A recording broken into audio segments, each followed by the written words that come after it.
Check. Very good. Okay, we're here. Nice. Good to be here.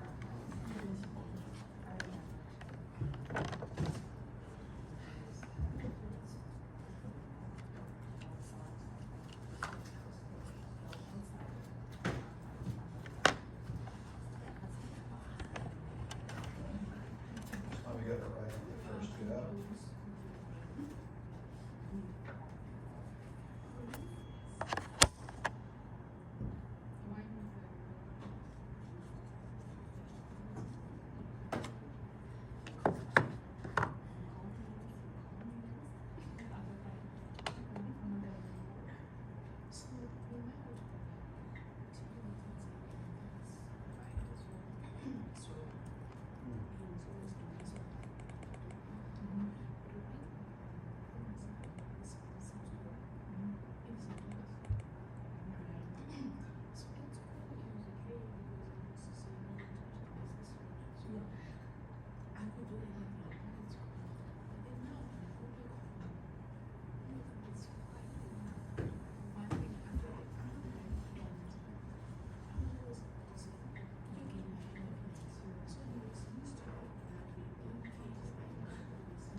This is bizarre.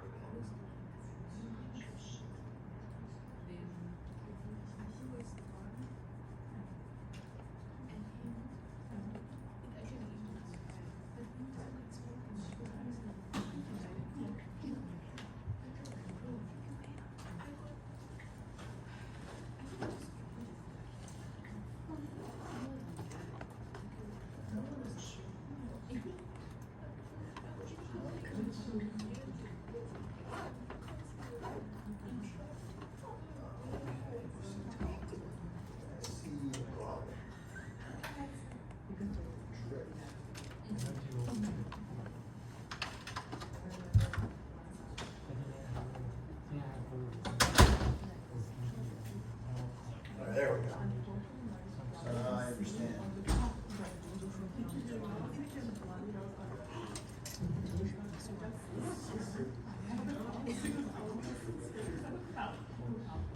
So my new job is working for name number one up there, MarginFi. It's a crypto borrow and lend service. The way borrow and lend services work is you have crypto. Solana in particular is our main coin. You deposit the crypto to your MarginFi account, which means you basically say, hey, this is my address on the blockchain, and here's crypto that belongs to that, and I'm pledging it to MarginFi. We don't actually take control of it. We just have a program that enables us to freeze your ability to withdraw it in the event that you have a credit issue, okay? And you deposit currency, and then if you want, you can borrow other currency that other people have deposited. So some people will deposit cryptocurrency in order to earn interest. Other people will withdraw cryptocurrency in order to do something with it. So a typical example might be you may have made a lot of money on crypto the past couple of years, and you're like, hey, you know what, I'm gonna put that at MarginFi so I can use it as collateral, and then I'm gonna take out USDC, which is the stable coin created by Circle Corporation, which has had a somewhat spectacular run in the stock market the past month since it IPO'd. Stable coins have the property where they're supposedly, ideally, they're backed by US Treasury bonds. So you put US dollars into a stablecoin company's account, they give you back stable coins, which you can trade in crypto markets. And then they take your dollars and they put them into treasuries so that they have dollars to back up if you want to liquidate. So if you want to liquidate all your stable coin and get back US dollars, they can just sell some treasuries and give you your money back. Now, because they are supposed to be able to always handle any amount of demand to get your dollars back, they really have to invest in short-term treasuries, right? Because if they bought 10-year bonds, right, which might give them a better interest rate, they'd run the risk that rates would go which way? Rates would go up, so the bond prices would come down. They buy a treasury bond for $100 equivalent, and then rates come down, so rates go up, so prices come down. Now their bond is only worth $80, but of course it will eventually be worth 100 again when you get to maturity, right? But then if everybody wanted their money back all of a sudden, and now all your bonds are only worth $80, you would be unable to redeem them in full. You'd only redeem 80%, and you'd have as soon as people figured out this is what was going on, well, now all of a sudden dollars that are denominated in USDC would not be worth $1 anymore. They'd be worth 80 cents, right? Until this thing catches back up. So they're supposedly available for immediate redemption of, in theory, the entire $59 billion of USDC that they've issued. Now, there's another company called Tether, which is the biggest stablecoin on the market. How many people are familiar with cryptocurrencies in some way, shape, or form? A little bit. Okay? I teach also the fintech program, so I've been thinking about it a lot the past couple of years. Another company called Tether, which is, I don't even think it has an official country of residence. It's definitely not in the United States. It probably is like in Singapore or maybe like the Bahamas or the Caymans or something. They've issued like $260 billion worth of Tether, another stable coin. They've never been audited as to their actual holdings, so there was a concern that they're not in. So anyway, if you made a big profit by either say Bitcoin or Ether or Solana, and you wanted to keep your position, but let's say you want to buy a car. So I got like $200,000 worth of Solana, which maybe I paid $50,000 for because it's been a pretty spectacular run since September of 23. The first time I taught a blockchain class here, Solana was about $13, which is September 23. Now it's about $150. So that's 10x in a little under 2 years. So if you bought, $30,000 worth of Solana, and I started teaching that class, I wish I bought some Solana, it would be worth $300,000 today. And for what maybe you want to keep that position, or maybe you don't want to pay the taxes on the profit right now because you're profitable. So, but you'd like to buy a car. You don't want to borrow. You could buy a car, pay whatever typical car loan might be 5%, but you might be able to borrow USDC, so a stable coin on my company's exchange, and then deposit your Solana as collateral, and then you'd pay interest on your USDC. So obviously if the interest rate was attractive to you as a borrower, you might go ahead and do that. But we have, yes? Margin Fi. So the first box up there is the name for our company. It's like mrgn.com if you want to check them out. I'm showing you this app because I built it today. I just want to take you through this quickly so you can see where you quant risk manager does. So, and the key feature is over collateral. So crypto is by design approximately anonymous. Ultimately, addresses can probably be traced back to the owner of an address if the FBI or Interpol or whomever has enough incentive to do so. But at least it's pseudo-anonymous. And when you deposit your crypto to my protocol, all I have is the address. And if I lend you money, and then the asset that you borrowed, let's say, goes up by a lot, and the asset that you deposit as collateral goes down by a lot, you'd reach a state where maybe you have negative equity, right? You owe me more than your assets are worth.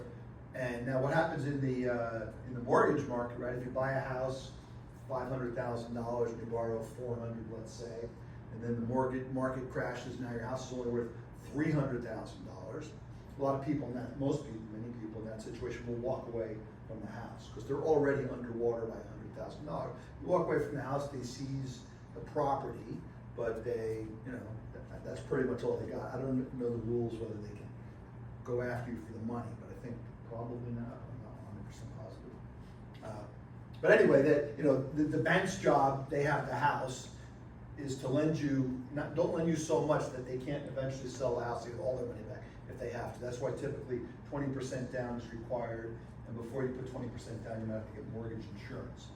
We don't have any recourse. If somebody gets a bad loan and can't pay it, they walk away, and we're stuck. It's actually not us who's stuck.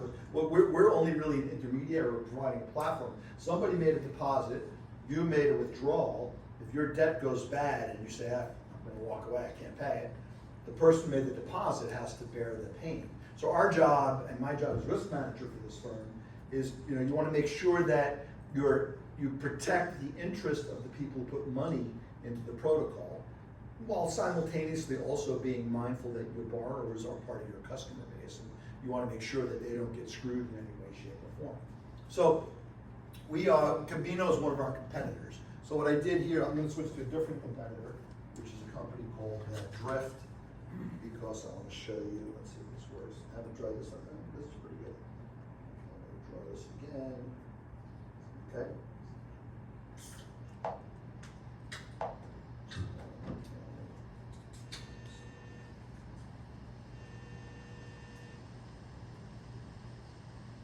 Okay, so this is a good picture. So Drift is another place where you can borrow and lend crypto. And the way it works is, so what this says is, on the top are the borrow curves. If you're a borrower on my protocol or Drift, you pay this borrowing rate. And the borrowing rate is a function of the percent utilization. So what happens is, I've got, let's say, 100 million Solana deposited at my protocol, and 50 million has been borrowed by other people. I would say that my protocol is 50% used. That's my utilization. And eventually, if my 100 million, if 80 million is borrowed, I'll be at 80%. And you'll see what this interest rate curve does is it charges you more money as the utilization goes up. Bigger risk. What's that? They're a bigger risk then. Well, there's risk. I mean, and these loans reprice pretty much in real time all the time. So there are no term loans. If you borrow a token, coin if you prefer, you're subject to the protocol's risk. But your goal as a borrower, right? You're hoping to borrow, on the blue line and invest it in something else that will make you more money, right? Okay, that would be your goal. But you're charging a higher interest rate because they're more risky when they're that far utilized? Well, no, so the way this works is we have what's called a target rate. In our particular case, it doesn't really show up here, but our target rate for this particular asset, which is Solana itself, is under the Y nodes is 7.5%. Okay, so we try to encourage people to borrow when it's lower than 7.5%, which will drive you along the blue curve. Okay.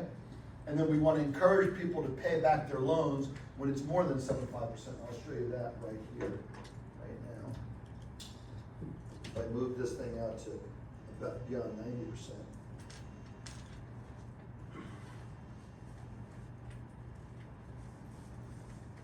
See what happens to my blue line when I, and actually, you know what, I'll put it to 91, I'll change the, let's change this back to Camino for a second.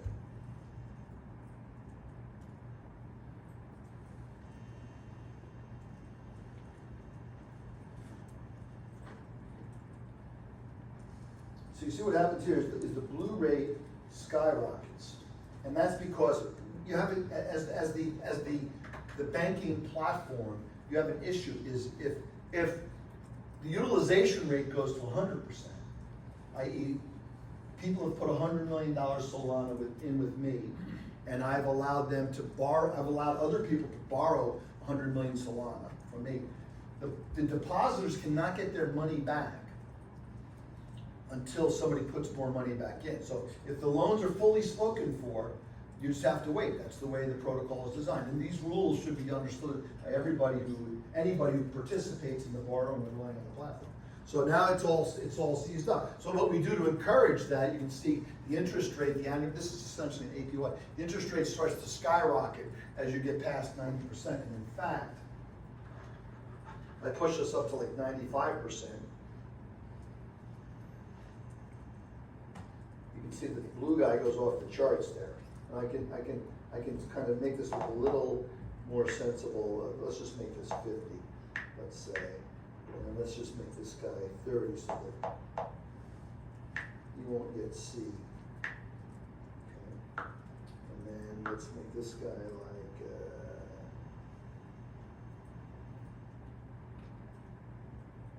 okay, what you can see happening here is that the blue guy is starting to rise really fast. The annualized interest rate is about 20%. And how is this computed? Well, we're at 93%. My X node is only at 90%, so I am 3% over. And how much distance do I have to get to 100%?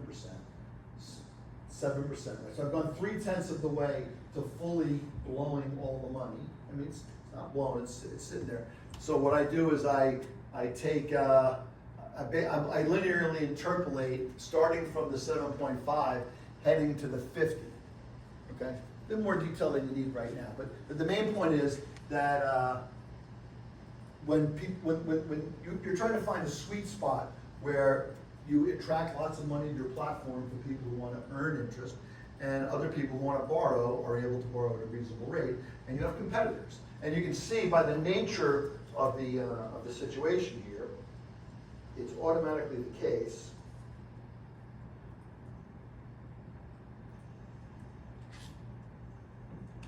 this graph is actually very nice at this point.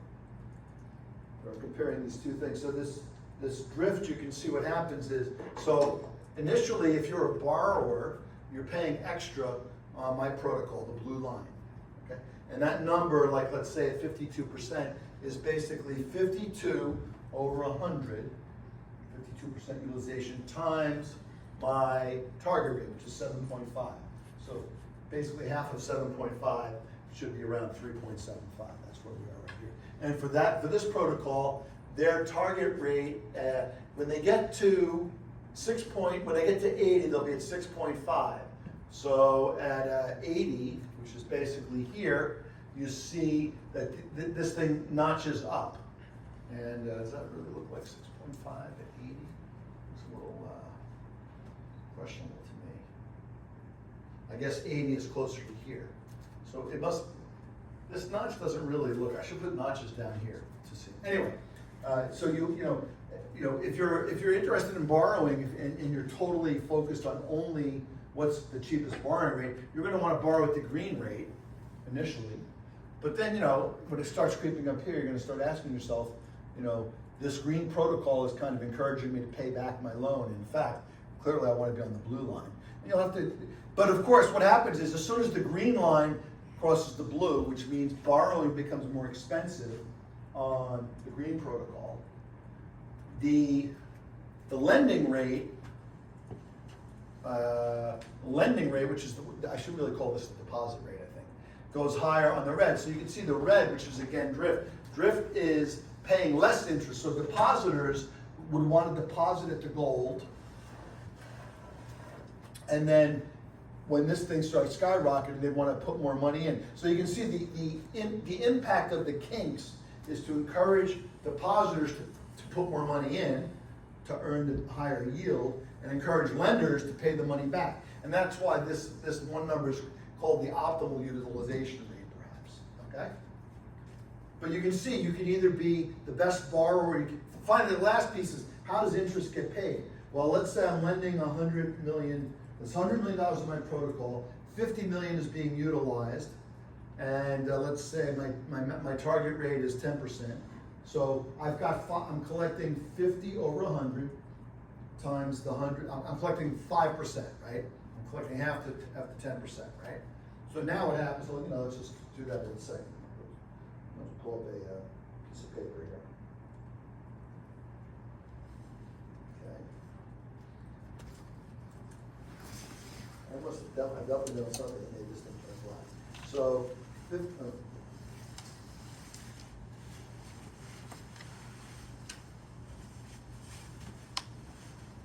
so 50%, so there's 50 million deposited over 100 million.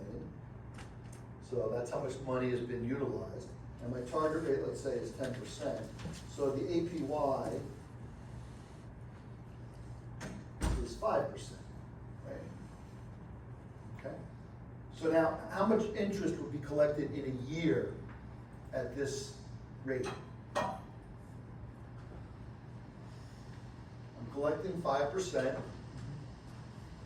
but there's only 50 million being invested, right? So the interest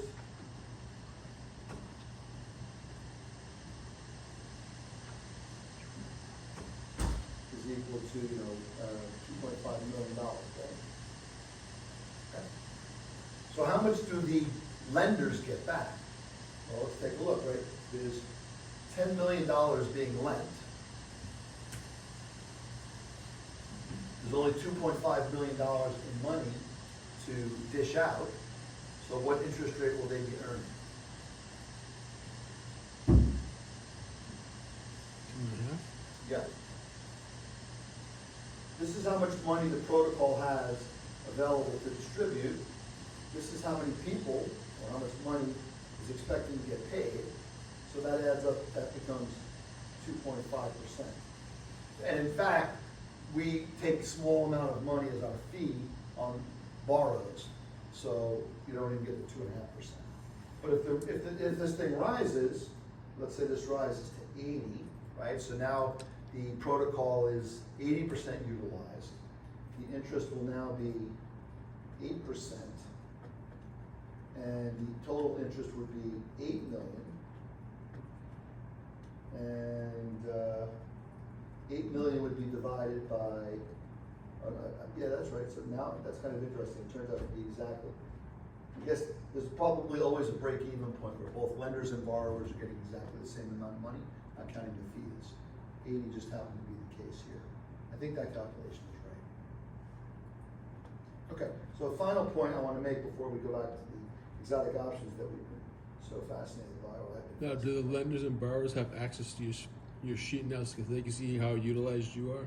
Yeah, no, they, almost every single thing on any blockchain protocol is publicly available, including, most importantly, the code that underlies the smart contracts that people are trading on. Anybody can examine that's how you that's how you replace a trusted entity like JP Morgan with a trustless system. Everybody can look at the system, everybody can see what's going on. Every transaction is locked up in code. If you enter a transaction you don't understand, obviously that's a mistake, generally speaking. And your code base is, whenever we do a change to our code base, we first pass it to an auditing firm. There are blockchain code auditing firms, and they go over your code and they make sure that your protocol does what it's designed to do. They find bugs. They charge a lot of money for this service. So I did this app I did in Python. I built it initially in Python. Mostly, I pretty much described what I wanted to GPT and built me a Python version of this. And then the Python version would just pop up little matplotlib functions with the graphs. And once I had it to a state where I kind of liked what I had, I asked GPT to convert it to JavaScript, which I don't really know. I know a little bit, but very little. And within 30 minutes, I had a working JavaScript application which would run locally on my computer when I ran it. And then I ended up deploying it to this place called Vercel. Vercel is a company which will take your code and compile it in a way that's displayable on the internet and give you an address and send you back the address. And then once I had a little problem with the code, but once I figured that out, then I spent like this afternoon just kind of tweaking the interface. And so literally one day you can design this. But Just out of curiosity, that's a better idea than like using one of those libraries in Python to get you some sort of web page because I've tried it myself using a library and I haven't had great results with it. So which library did you try it with? I don't remember. I mean, there's Dash, I guess, right? Dash is a popular way to write web applications, which you can then deploy on a server somewhere. What? Streamlit, actually one of my colleagues said, you can translate this to Streamlit and it would work well. But I tend to like JavaScript stuff better when I see it. So I just said, let me see, what GPT can do. And it did pretty good. And, GPT, it gets stuck, you ask it to fix something and you get like 2 or 3 times in a row, it forgets to fix it. You just say, can you please fix that again? And then it says, here you go, you're right, I'm sorry I didn't fix that. It gives you either the exact same code, but then maybe it gets something different, and several times, the entire top section where you get to pick the curve just kind of disappeared, I gotta ask it back. You really need to, to use Vercel, you create a GitHub repo. If you haven't used GitHub yet, I probably should encourage you to use it more. You can see it's got a little bug here. These are supposed to be the actual rates. Now, maybe it's just because I haven't tried to do the hover. But there, it kind of fixed itself. That's weird. Yeah, so these are not, you can see, it's a little flaky. Now it's right. This tells me at this 65.5% on this axis, margin phi is 546, drift is 532, so slightly lower. Margin phi lending is slightly higher, okay? And so that's actually accurate. But I've noticed that particular feature occasionally flakes out. But depending on what I end up doing with this, maybe I'll hunt in how to fix it, And yeah, so Vercel, you link it to your GitHub repo, and it's got a free tier. Of course, I'm on the free tier right now, and it will pull your code in and it will compile it. The first time I did it, it had a problem, and it took me. I asked somebody about it this morning, and he said, yeah, you got to hit F12. If you hit F12 in any web page, it will show you what's going on behind the scenes in the JavaScript in Chrome, and it showed me the error. And then I put the error in GPT and said, oh, it's because the file that you're using for data is not accessible to the app. That's why you're getting nothing back. And it's pretty good. And it's a clever tool. And you could literally do it in a day. But you need to have a design feature. Right? So the thing is moving from what do I know? I do understand. I did understand from these websites that they're using linear interpolation between the nodes. I understood that the logic defined rates in terms of utilization, and then you just say, well, what is it I really want to see? And I got to tell it that the lending rates are always utilization divided by the borrowing rate. So that's an easy calculation, and then you just got to figure out what's useful, and it can be done in a day. So you're going to want to possibly do this, right? If you do this on a job, right? Not my job because everybody's kind of technically sophisticated, but a normal working in a bank or something, they'll be impressed. Wow, this person did this thing, and it's very useful, and it didn't require months of work, And okay, so that's the story there. All right, so maybe during the break I'll figure out why everything's black. I like having color choices. But, I forgot to give you the moral of the story last week before we go to the double no touch. We talked about this structure, which a trader that I used to work with had a couple of years ago. And the structure looked like this. So it was a, $120 call,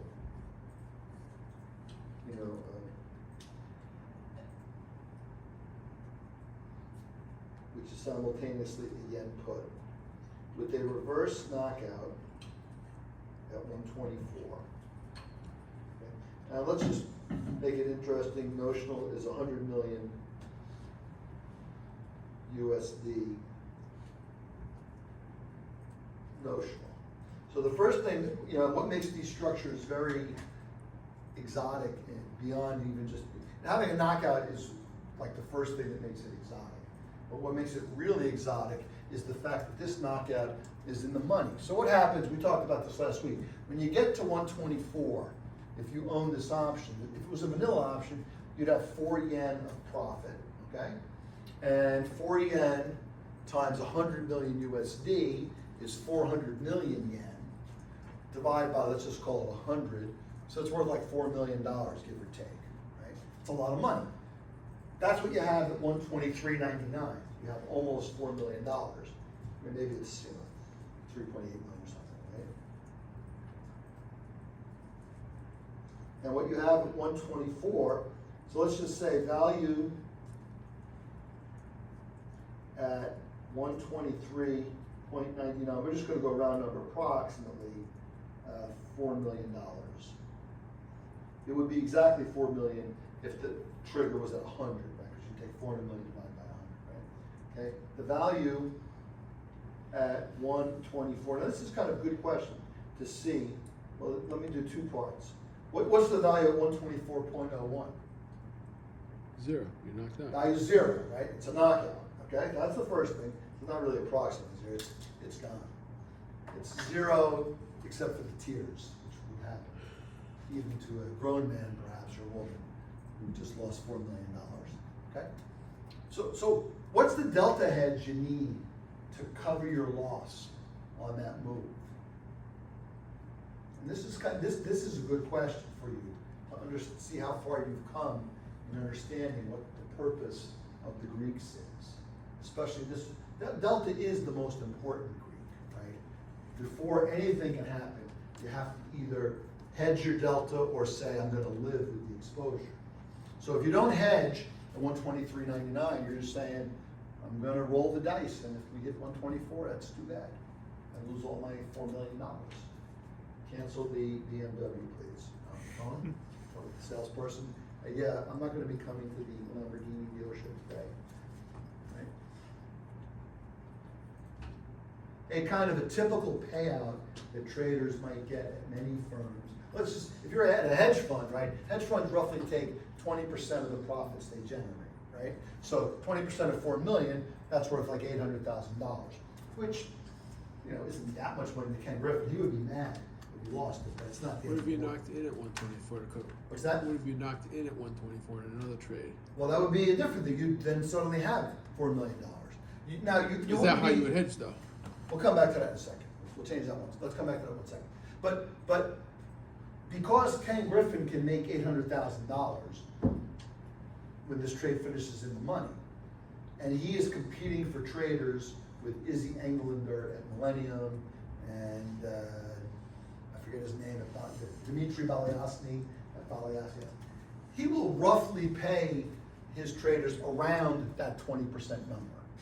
Because he's also getting 2% in fees, right? Or maybe more. Citadel might be, 2.5 and 25 or something, right? So he has money, if, let's say he's getting 20%, he can certainly, well, first of all, just for the 2%, he can be like, I just want to collect the 2%. If this trader doesn't work for me, I don't get that strategy, I don't make the 2% even. So, let's just pretend so the trader himself also loses the $800,000 from his or her eventual bonus. So it's real money to real people. And of course, to the investors who have this fund, they lose 3.2 million. They lose the other side of the 4 million. So how much delta do you need to hedge? So how do you answer this question? How do you decide? Well, here's the question, right? We said, look, you got this much here, and you're going to lose when it goes here, okay? So in 2 ticks, these are called ticks in dollar yen, right? You're going to lose $4 million. So first of all, let's start simple. What is your hedge? Not how much is your hedge, just what instrument do you trade in order to hedge this exposure? Delta hedge implies, first of all, is your delta positive or negative? Somebody who hasn't spoken recently. Positive. Is your delta positive or negative? Positive. Close. Try again. Negative. Delta is negative. Why is your delta negative? Because when the spot price goes up, what happens to you? You Lose money. lose money. right? Yeah. So you don't want the spot price to go up. So your delta is negative, right? Which is, don't forget, that's a part of why we're talking about the reverse knockout, right? Over here, certainly when you're at 118, your delta is positive, because you need it to go up in order for you to make any money at all, right?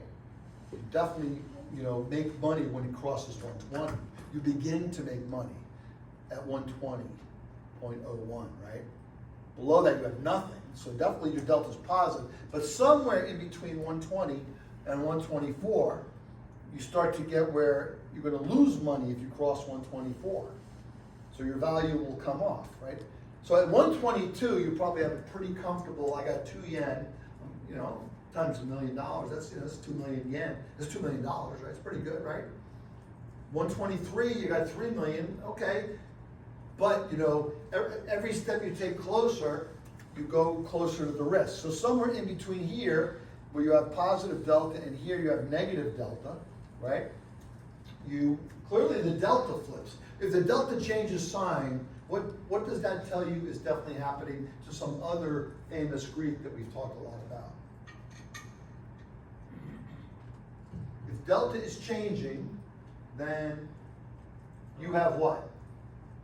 Well, I was thinking getting closer to expiry, maybe. We'll come to that. That's another issue, which we will come to in a moment. But if your delta is changing, Gamma. what Greek is definitely not equal to 0? Gamma. Gamma. Delta changing means gamma is non-zero. It could be positive or it could be negative. And we can actually kind of sense in a way. Well, first of all, as you're moving forward, what does gamma definitely becomes what kind of number? So now what is gamma? Gamma is saying everything is always in relation to the thing in the bottom going up. You always talk about the thing in the bottom. If it's the spot, if it's a spot Greek, like delta or gamma, what happens when spot goes up to the value? Either the price itself or the delta. When it's a Vega Greek, then you want to say what happens when sigma goes up, right? So delta is initially positive.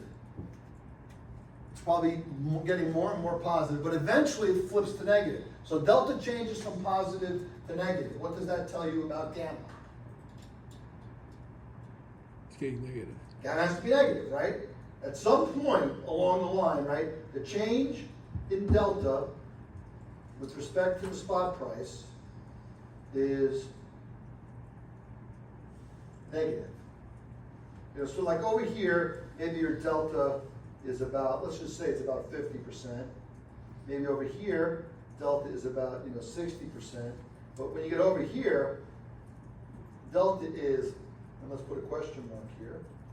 Let's answer that question first of all. So here's how you tell what your delta is. What is the definition of delta?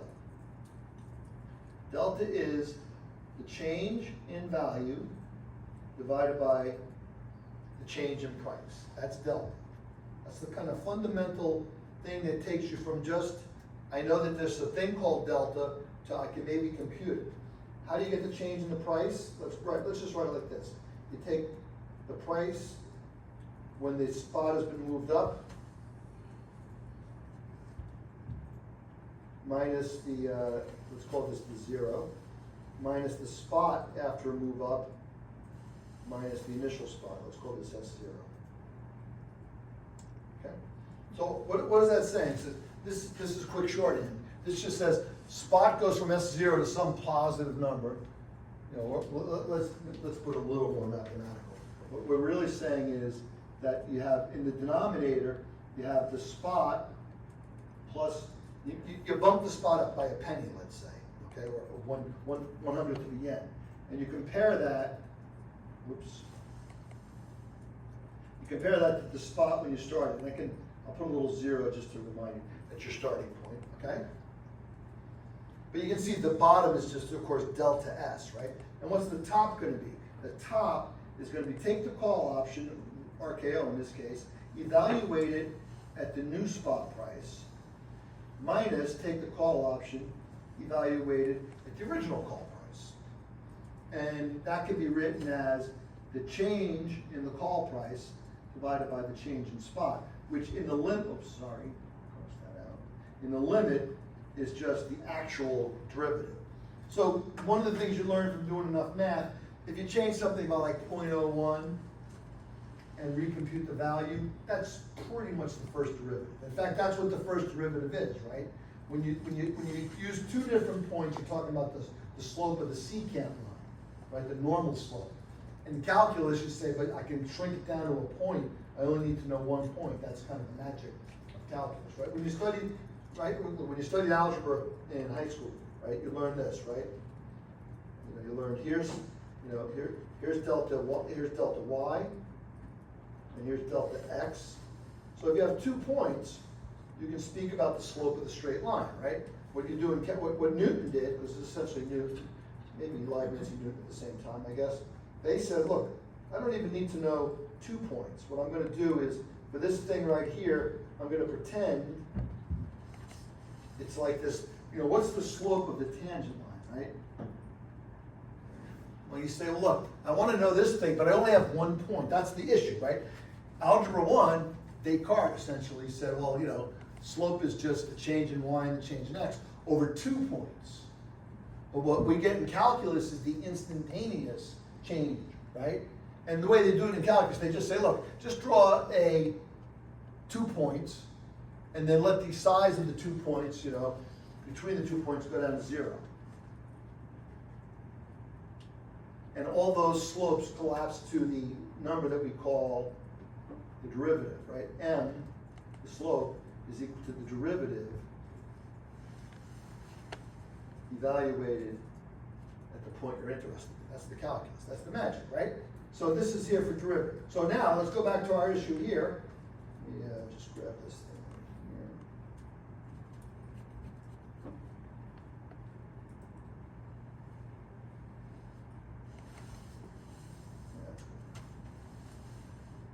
I don't really need this to live much longer. Okay. So what happens here is what's delta? So what's delta S? What's delta S in this case? Remember, we're starting below the barrier to Gesundheit, going to above the barrier. How much is the change in the spot price? Close. 0.02. What is it? 0.02. Close. He said that too. 0.01? No, it's definitely 0.02, but you need the negative sign, right? Oh, okay. Important. Oh, you know what? I'm wrong. It's the positive sign. It's where you end up minus where you started. Okay? And what's the change in spot, in the value of the option?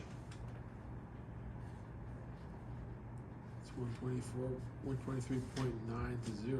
Yeah, it's negative 4 million, right? That's the change in that. Now there's a small, this is kind of a fine point. Let's see if you can figure this out. There's a small difference that I'm kind of eliding over here. I'm telling you the value changes by 4 million. 4 million what?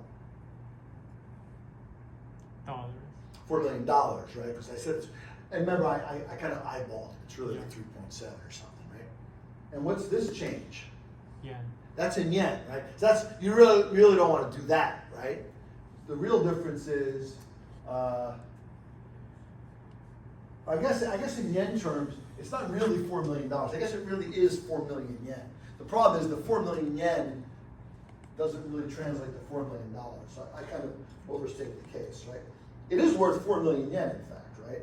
This is really a yen number, right? Because the thing is 4 yen in the money, and then the per dollar times $100 million. So it's 4 million times 4 times 100 million, which is 4 million, which is, oh no, right, you're right. It's 400 million yen, right? So let me just write that. It's really 400 million yen, okay? That's a nuance I don't want to really, it's always easier if you do this thing with euros and dollars because you don't have the change of units. Everything's in the dollar.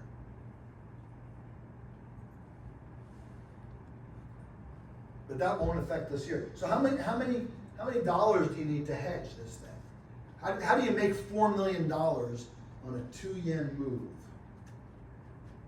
Right? So this is the next question, right?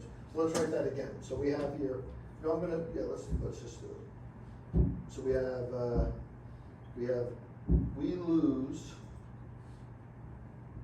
400 million yen when dollar yen moves 0.02 units. And the truth is, it really only has to move 1 unit for that to happen. So if you hit 124, it explodes, it's already gone. So let's change that to 0.01. So I'm kind of, I'm going fast and loose. You don't really need to get, if you want, it's either 0, 0, or it's, 0, 0, 0, 0, 0, 0, 0.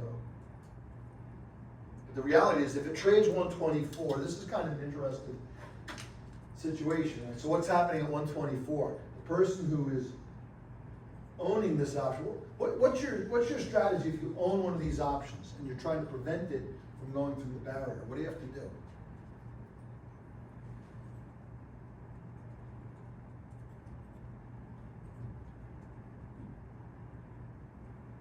A lot of questions here, not a lot of answers from me. But let's revisit a second. First of all, what should my hedge be? I'm going to lose money if dollar yen goes up, which we said I am short dollars. I'm short the dollar, the underlying. So what's my hedge?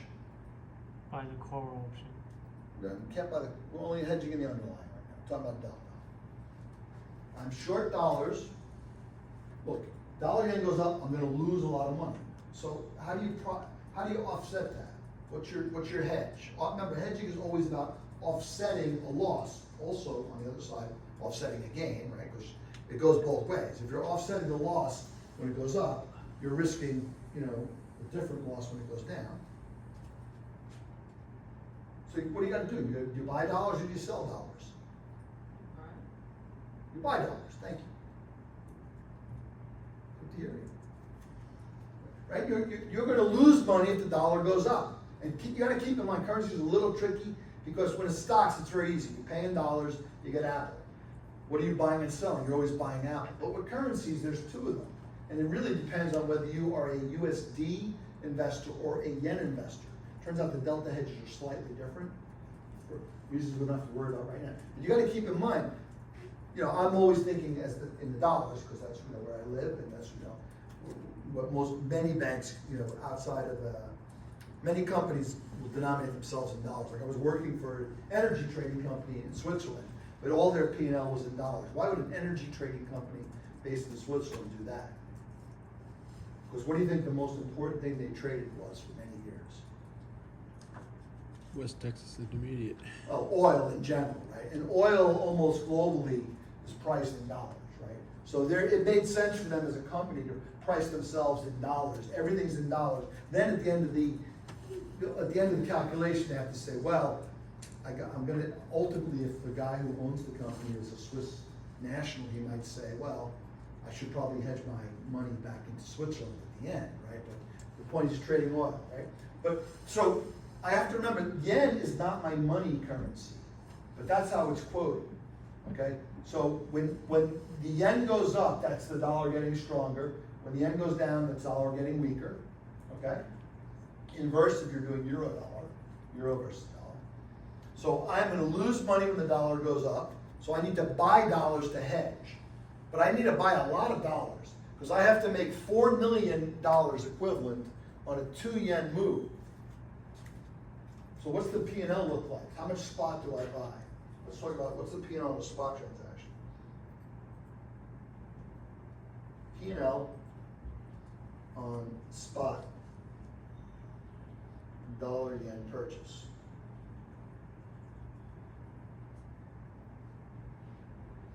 So it's going to be, you take the price you paid, which was, S2, let's call it. It's going to be like I'm sorry, it's gonna be the price you paid for the asset, which is 123.99, okay? Minus where it ends up when you sell it, because once you get to 120, it's called 124, because it's gonna come off. You don't wanna, once the barrier's broken, you don't need to hedge anymore. Okay? And then, don't forget your P&L here is gonna be, the numerator's in yen, right? But you need your P&L to be in dollars. So your P&L has to be in dollars. It's gotta have to be dollars at the barrier, right? So it's like how much money do you make on a stock buy, right? Well, no, the stock buy is already quoted in terms of the asset, right? And that has to be equal to, $4 million. I suppose I would make, or I could just do it this way. The ultimate price minus the original price times the notional I have to recover my 400 million yen. And then the 400 million yen can be translated back into dollars at the 124. So what's that going to be equal to? So we said the change is going to be 0.01 times the notional has to be 400 million. So you want to get, rather than divide by 0.01, what's your quick math to move it? Multiply by 100. Multiply by 100 will kill it over here. So multiply by 100 over here. So the notional hedge you need is equal to 400 with two more zeros. 1, 2, 3, right? Okay. Million. 40 billion. Yen. 40 billion, right? Okay, thank you. 40 billion yen, which is equal to, how many dollars is that in the hedge market? Because usually, whatever asset you're quoting, like $1 yen, you're quoting dollars. Typically, you buy or sell dollars, even though your hedge is really yen. You do euro dollars. Even if you're a dollar, you buy or sell euros. So 40 million divided by the level at which you're getting it. 1 second. Comma over there. Let's call it 40 billion divided by 124. What's that number equal to? So divide by 100, would be,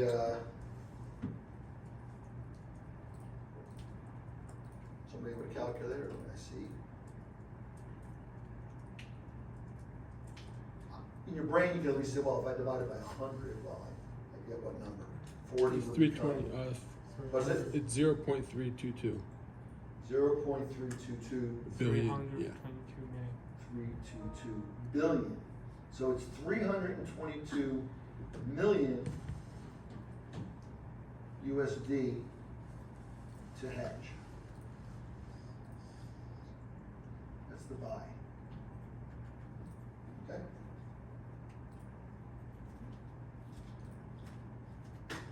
Okay? So first of all, that's a lot of dollars to buy. Now, I'm not familiar with what's a social amount. People who trade currencies always will buy 1 million. I'll buy $1 million, buy €1 million, because you're traders, If the euro moves by a penny, which is a big move in the euro, on $1 million, what's your profit? If you bought €1 million, and the euro moved by a penny per dollar, because a penny is the dollar, because it's quoted that way. Your profit would be a penny times $1 million, which is what? 10,000. $10,000. As the saying goes, Ken Griffin won't even sit down and have coffee with you for $10,000. You won't even say hello to you in the hallway for $10,000. Right? Jeff Bezos, he won't even not invite you to his wedding for $10,000. You just know, right? But it's not that much money for a trading firm, right? But you do 10 million euros, right? And now your profit is $100,000. It's a bigger number. But people will trade large numbers. But that's only $10 million. Right? 300 is a pretty large size, which means even in the global currency markets, which do trade big numbers, it'll take a while to get this many dollars. Because what happens when you start buying a lot of dollars? Price goes up. Price will go up, right? If you buy $1 million, the market might not even move. Because you can even sit on the bid, somebody will probably pay you. Currency markets are probably less than a penny wide at this point. Right? But you buy 300 million, you're gonna move it. What's your problem there if you buy 300 million and you move it?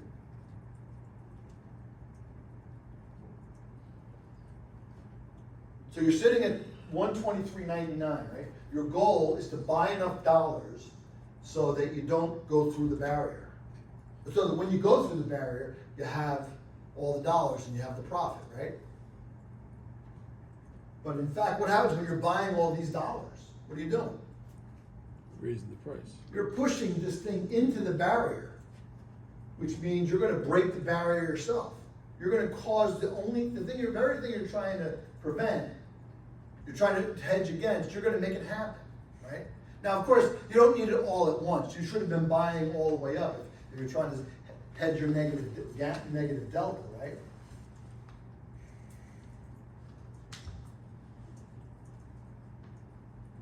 Second question.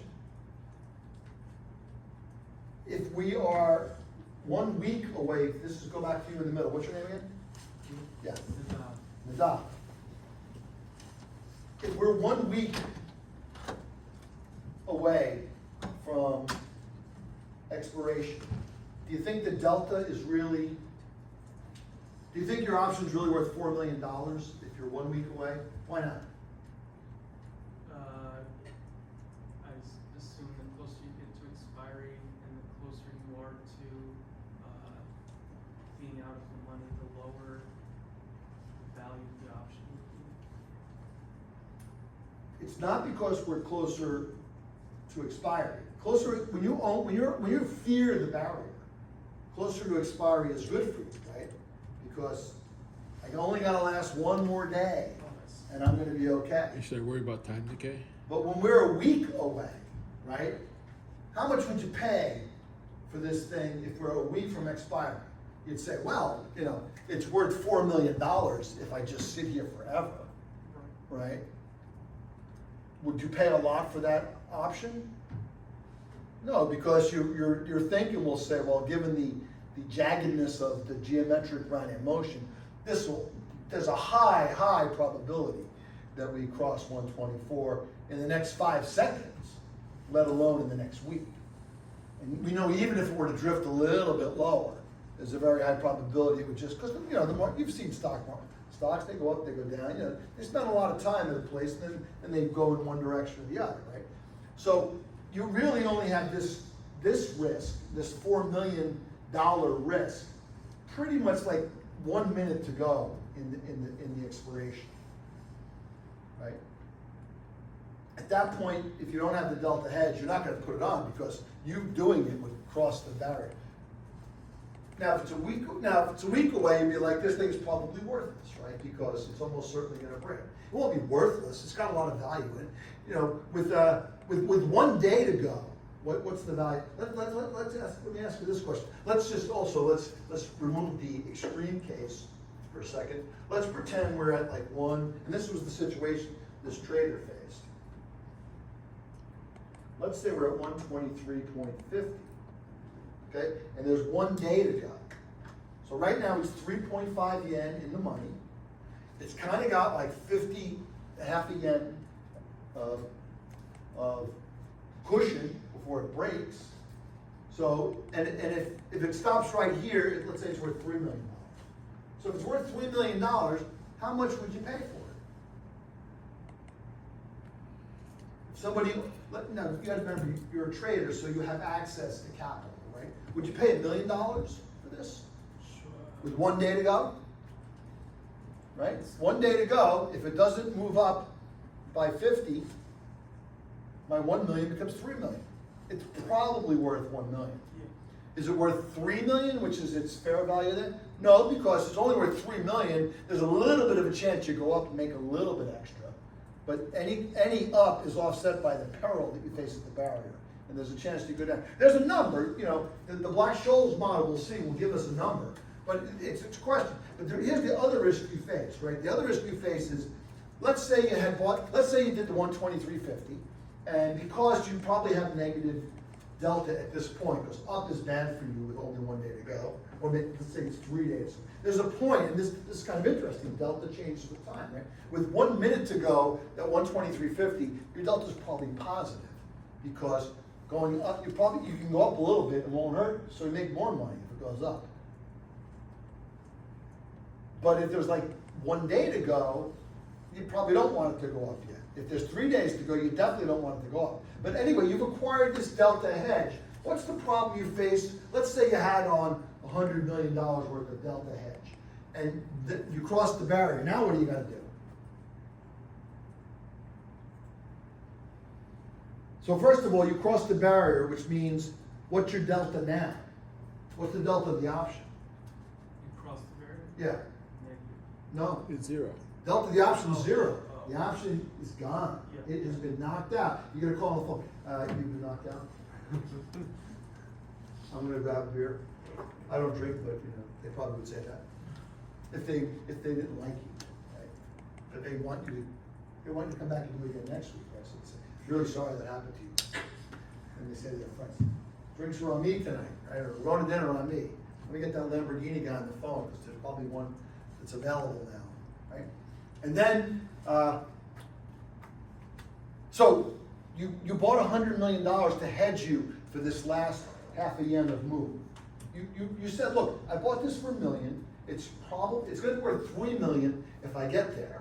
But I would like to get my $1 million back if this thing crosses the barrier. So you bought a lot of dollars. So you're making money on the hedge. Hopefully your position's kind of balancing. But now you cross the barrier, the option's gone. What do you gotta do? You bought 100 million USD, made you some money on that move up. But now the option's gone. So what's your risk now? The price going down of the dollars. Yeah, you got a lot of dollars against yen. You finance them in yen. Because when you buy one currency, you finance it in the other currency. That's kind of the deal, right? So if the dollar was suddenly to plummet, you'd be stuck with all these dollars that were worth 124 yen, and now we're only worth 123 yen. You'd lose 1 yen on the hedge. 1 yen times 100 million, you'd lose 100 million yen. Divide by 100, that's probably like you lose $1 million on the way down. So now you got a different issue, right? You crossed the barrier, now you gotta sell all those dollars. What's gonna happen when you start selling all those dollars? Gonna drop the price. You're gonna force the dollar to go down. Exactly as you're trying to sell it, it's going down. So this thing's bad all the way around for you, right? It was hard on the way up, it's hard on the way down. That risk where delta flips from being a massive number, it's probably like 1,000%. Remember, delta is, for vanilla options, it's only 0 to 100%. Puts, 0 to negative 100%, right? But for this RKO, your delta hedge could be 100 times the size of your hedge. And in fact, if you stick it in the Black-Scholes model and you put yourself at 123.99999 with like 1 second to midnight, right? Your delta is probably like, it's definitely going to infinity. Your gamma is going to infinity squared, as it were, okay? That's called the pin risk, which is the risk that the delta changes instantaneously from a very large number to 0 as you cross a barrier. Now, the thing that my friend faced, my former trading colleague, was he had this 123.50. This really happened. He had a little big notions. He was sitting on like $4 million of profit. He comes in Friday morning and we start talking about it on the desk, and if we get to expiry, he's going to have $4 million. If we hit the barrier, he's got nothing. So he's of course very worried, right? And the kicker is, it's Friday, and it's not going to expire until Monday. So he's got the whole weekend now to worry about this thing. And the model will say it's only worth, with 3 days to go, this thing the barrier seems like, pretty high probability. So maybe it's not worth, $4 million, maybe it's only worth $1 million. But it's going to accrue all this extra money. What's he got, positive or negative time decay? He's earning money as time passes, so he's got, what's his theta? Positive, he's making money, right? But most of that time, and the other side, there's some guy down at Morgan Stanley or some woman down at Morgan Stanley who's got the other side of this trade. Right now, on Friday, she's only facing a $1 million payout to this customer, to my colleague, right? But on Monday morning, she's gonna have a $4 million payout. So she's got negative $3 million of decay. Normally that comes with a lot of gamma. She would have a lot of gamma position. The problem is nobody's trading on Saturday and Sunday. So even though you think you got 3 days left, you really only got a couple of hours left by the time we get to 4 o'clock on Friday. Basically, Japan starts trading around 7 o'clock New York in the evening on Sunday night. Nothing really happens till London comes in, which is like 2 o'clock in the morning U.S. time, and the option's going to expire at 10. So she's got a real problem. She's going to decay negative $3 million. He is happy because he thinks, he's probably going to get, a good payout, $3 million. But he's going to have to, first of all, he's going to have to worry all weekend, because certainly it's a very small distance from 123.50 to 124. One big trade goes through, that could move this thing 10, 20 clicks. Or, it could just grind up. 1% move is 1.23 yen. That's only, if the trend is this way, it's only at a 0.5% move, which is only 8% volatility. How did I do that? Why is a 0.5% move in a day 8% volatility? What's my rule of thumb for converting the size of the move into the implied volatility, the realized volatility? A daily move, if I know the average daily move is 1%, what's the annualized move? How do you scale sigma from daily returns? You probably did this with that Christofferson book, right? Multiply by the square root of 252. I always use square root of 256 when I'm in my head because it's 16. So a 0.5% move is Half what times vol? 60 is 8. 8%, right? Okay? So it's an 8% vol. 8% is a pretty low vol for currencies. I mean, currencies have been pretty damped since like pretty much 2015 or 2012 or something. Interest rates all at zero really made currencies not move that much. It's certainly picked up a lot, I think, in the past year. It's probably still not that crazy. So my friend is worried. He thinks I'm probably gonna have $4 million on Monday, but I might not. And it's not that hard for me to lose the money.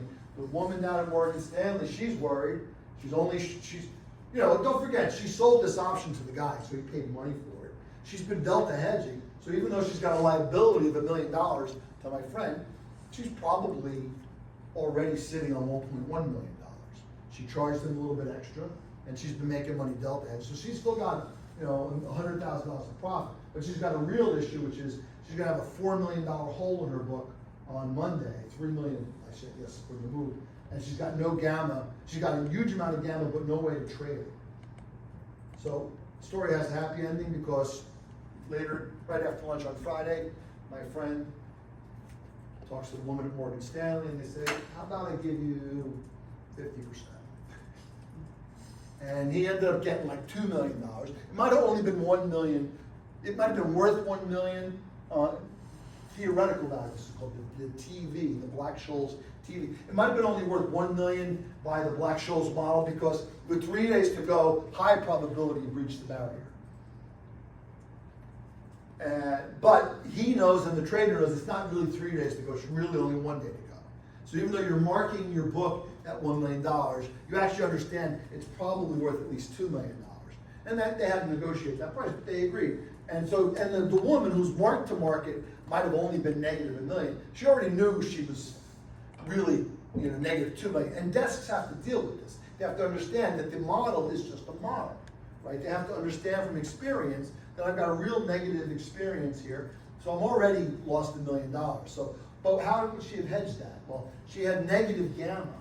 So she would have hedged it by buying a lot of options. So he's got negative gamma. She's got positive gamma. Right? So she would have sold a lot of Monday options. So, of course, she sees her book, she says, I'm going to lose $3 million on Monday if we get to here on Friday. If we come to Friday and I have this exact same position, I'm going to have $3 million of decay going into the weekend. I'm going to lose a lot of money. So what do? I sell a lot of Monday options. Because I got all this, I'm going to have all this positive gamma over the weekend, which I won't be able to trade, while I sell a lot of that, which other people won't be able to trade, but they also won't pay for it. And that's, that's her strategy. Yeah, somebody had a question. Yeah, if we're under the assumption that they got into this, that both parties got into this contract with the idea that they're hedging something else, then the party that lost the $2 million, wouldn't that mean that in the other situation that they were hedging, it should have gone all right for them? No, Doesn't that? because that's not what people are doing. My friend, the trader, he's just speculating. Oh. He thinks, he maybe bought this a month before expiration. It was probably cheap. Maybe spot was sitting right at 120. And, you know, there's a probability, he's got an opinion. Dollar yen is range bound, it's not gonna rally up because whatever his reason is. The Japanese don't want it to go up because it's gonna hurt their car sales, or the market is already long a lot of dollars, they're probably not gonna buy any more. And this thing, which the TV might have been like 1% of the USD notional, so 1% of $1 million would be, you know, the theoretical value of it's $1 million, but because of the fact that it's got bad properties, maybe the woman at Morgan Stanley was selling it for $600,000. So he looked at that discount and said, that's a pretty good discount. No, forget, there's a very good chance he loses that $600,000. That's his job, it's to speculate. She is saying, you know, this option, selling this option has properties that I like. And I really only think it's worth about $500,000. So if I can charge this guy $600,000, I feel confident that many scenarios will need to be making money, keeping most of that $100,000. And they get their delta, they get their gamma, they get their vega, and they have to decide what hedges they're gonna do. But what happens is, you know, she is certainly hoping we don't sit here at the end. He's probably, you know, this is probably the scenario, this is almost the dream scenario for him, right? Dream might be if it was only at 123 going into the weekend, then he'd be like, I can hedge. And of course, don't forget, he can hedge. He can buy some dollars to make up some of his money. But they basically canceled the deal. And we'll see after the break that this ties into the risk reversal. Okay, so the new thing you got here is pin risk. Okay, and this is something really is probably specific to FX markets in general. But you can see, you need to think. I need to think about my delta. I need to think about value. I think I need about gamma. And now there's another feature. I have to be aware that I cannot trade infinite amounts of money at any particular level because of liquidity in the market. This is a separate risk. You have that Black-Scholes formula in your computer. You have it in the whole book. There's a similar formula for the reverse knockout. One extra term, it's really not that different. And it tells you information, but it doesn't tell you what reality could look like when you face it. And of course, people learn this through experience. Okay, let's take a break. We'll do it again in a few minutes.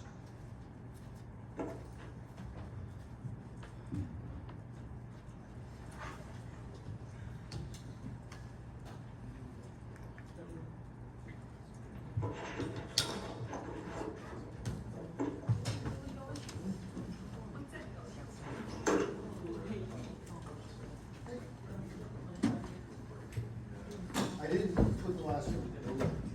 I'll put this down. Yeah, absolutely. But all the other ones should.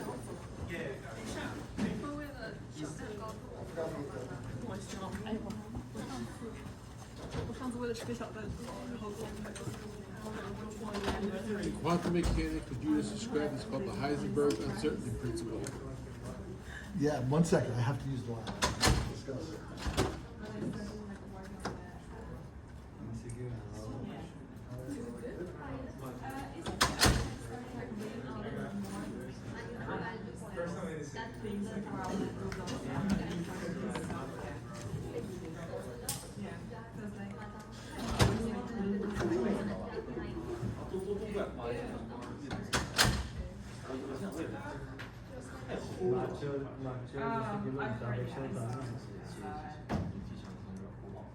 आता एक तासाची गोष्ट आहे समोरपासून solve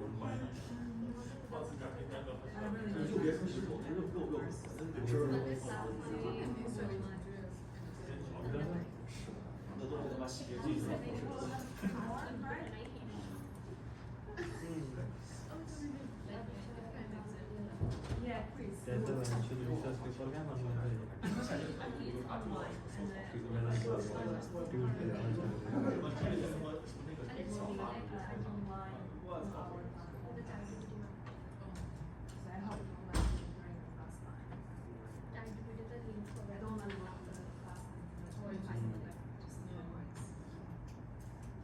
तू किधर गया bag रख के भाई?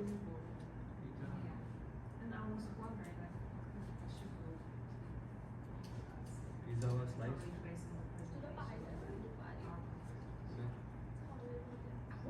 मध्ये? इकडे का?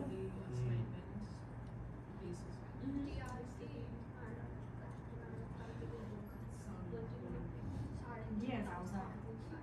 I know. इथे हे होतं का? Capsule? हां. Okay, so do you want us to काय करायचं होतं? create a call, time,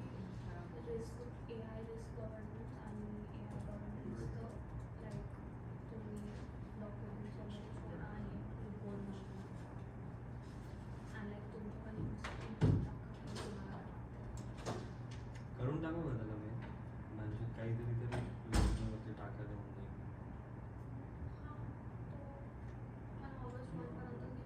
So my group was for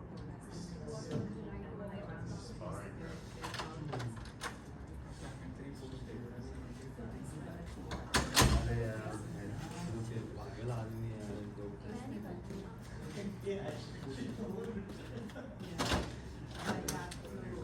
आखरी है ना? आखरी है ना? कि और इसका भी है.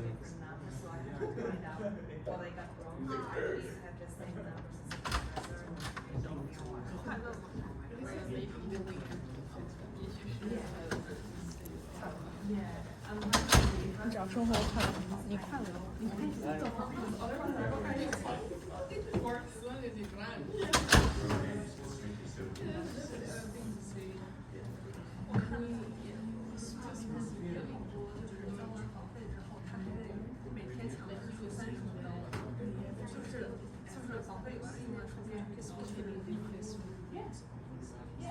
就是一个以强制交付钱，然后这个人你是用于楼下了，你慢慢水，然后慢慢吃的。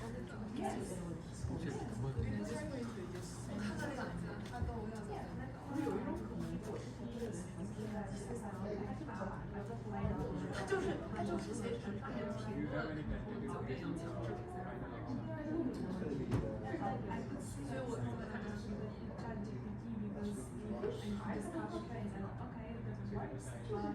It doesn't work because it doesn't give you that clear outlook, and then if you run into so many errors of Is that the last class?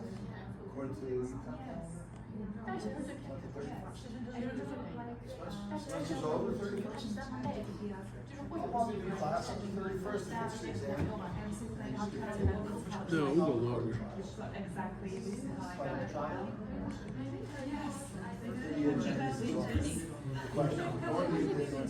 Yeah, it's okay. You can keep replying your videos are being recorded and the exams will be就之前我们是我们一起是5个人定了一个3个文件。 Yeah, we'll have a class and then, you know, tomorrow and then the exam. Yeah, you too. Because we have so much to talk about. Yes. Are they also inquiring about the exam? Yes. There'll be class. Instead of it'll be take home exam. Class, you don't need recordings like that. Gotcha. So, And that's why I was saying that what does the take home exam mean? and I think that is because of the Research. so instead of doing that, they should just We're gonna send that paper to a conference in September. Yeah, it'd be cool if we get in because the conference is in Portugal. So, yeah. Just imagine me, Loki, Michael, and Yato. It's a good group for Portugal, right? I just talked to them this morning. We had a call with them this morning. job interviews lined up, but the PhD thing is always in the back of my mind. I don't know. I told the good thing is, dude, I'm actually trying to hear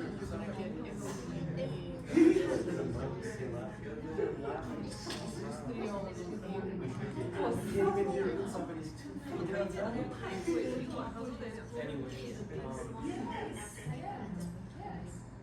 basically, since I did visit in the spring, I can like apply pretty quick. It's just a matter of funding.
So.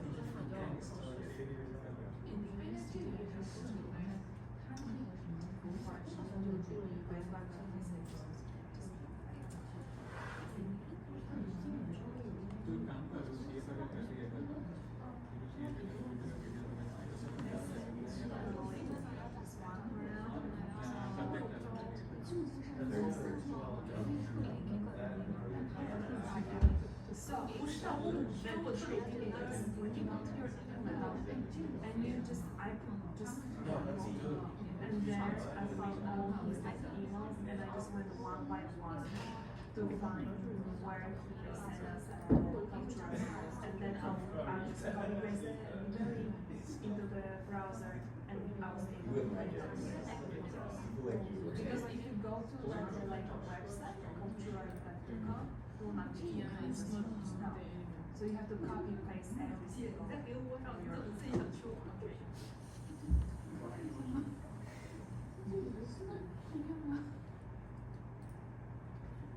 you have to just go to the.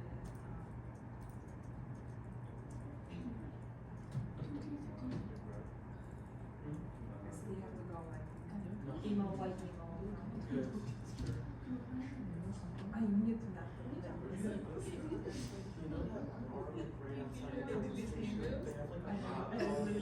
I know, but I don't know. Dude, everyone gets hot dogs from the city.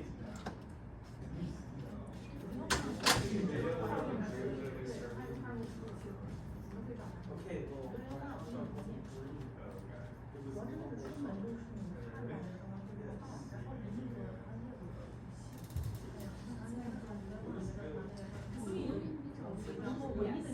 So his older daughter always my cousin, the little one, always saying, oh my god, that's so He married.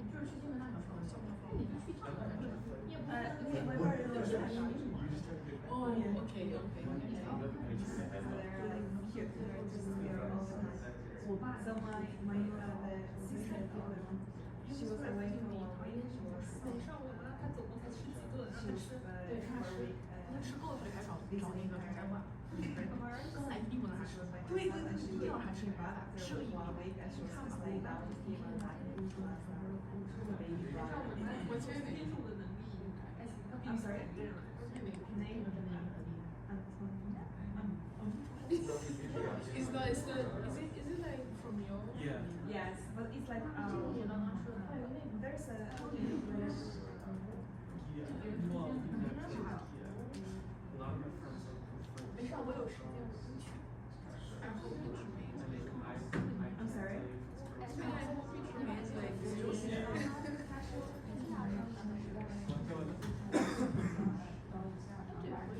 我就是这个帖子，我从头看到尾这个。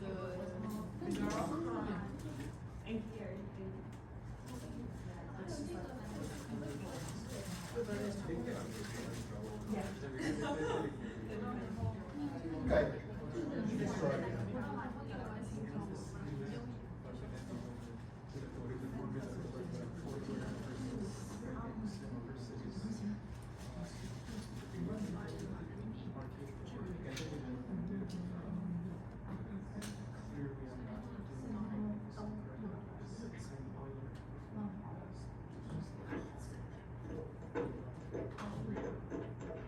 Okay, we're back. So, I'm back in white and black mode, other colors possible.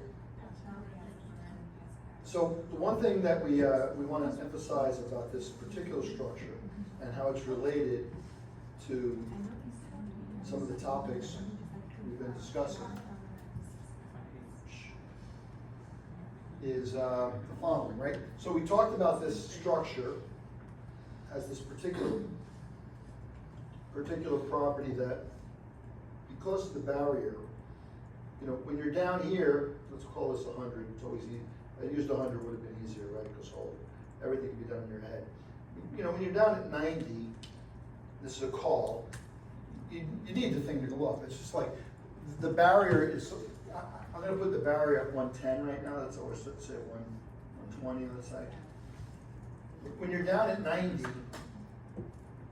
we're so far away from the 120, it's not really a consideration, right? Because, you know, it's just not gonna come into play, right? So if it's at 120, and certainly if I put the barrier, you know, the barrier at 200 or a million, right? Even though the barrier exists, it's no different than a regular vanilla option. So during that period of time, you know, your Black-Scholes payout kind of makes sense. Okay? This is the Black-Scholes value, ignoring the barrier, right? But as you get closer to the barrier, so let me just draw that again. You know, so over here, it certainly looks like the Black-Scholes op, but as you get closer to the barrier, the fear of losing value is going to change, it's going to make the value go down, right? So eventually, so this is the RKO value C as a function of S. You know, for the pure vanilla option, the vanilla call option, right? It has this, you know, it obviously, I draw it a little sketchy. It doesn't really have a negative curvature at the 90 level. That's just sort of a,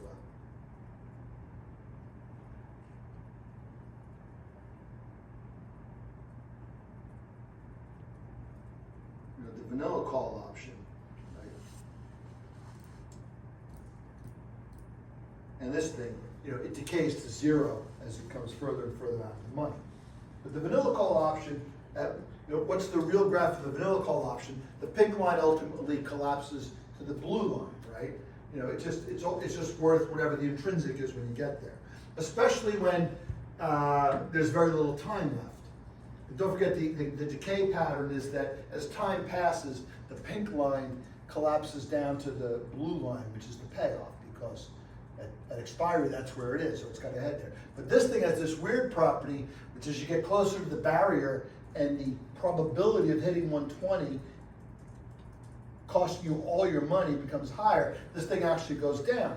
So you can see from the payout, this is positive gamma. And this, hopefully you can see this, because this is actually really important. You should be able to explain why is this positive gamma?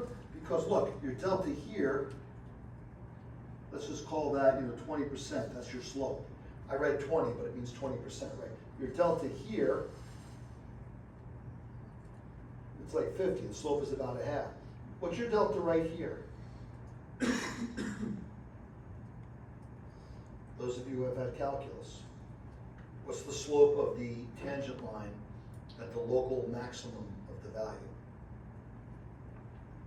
0. Delta 0, right? So this is why, again, I tell you guys, this is why you need Calc 1, right?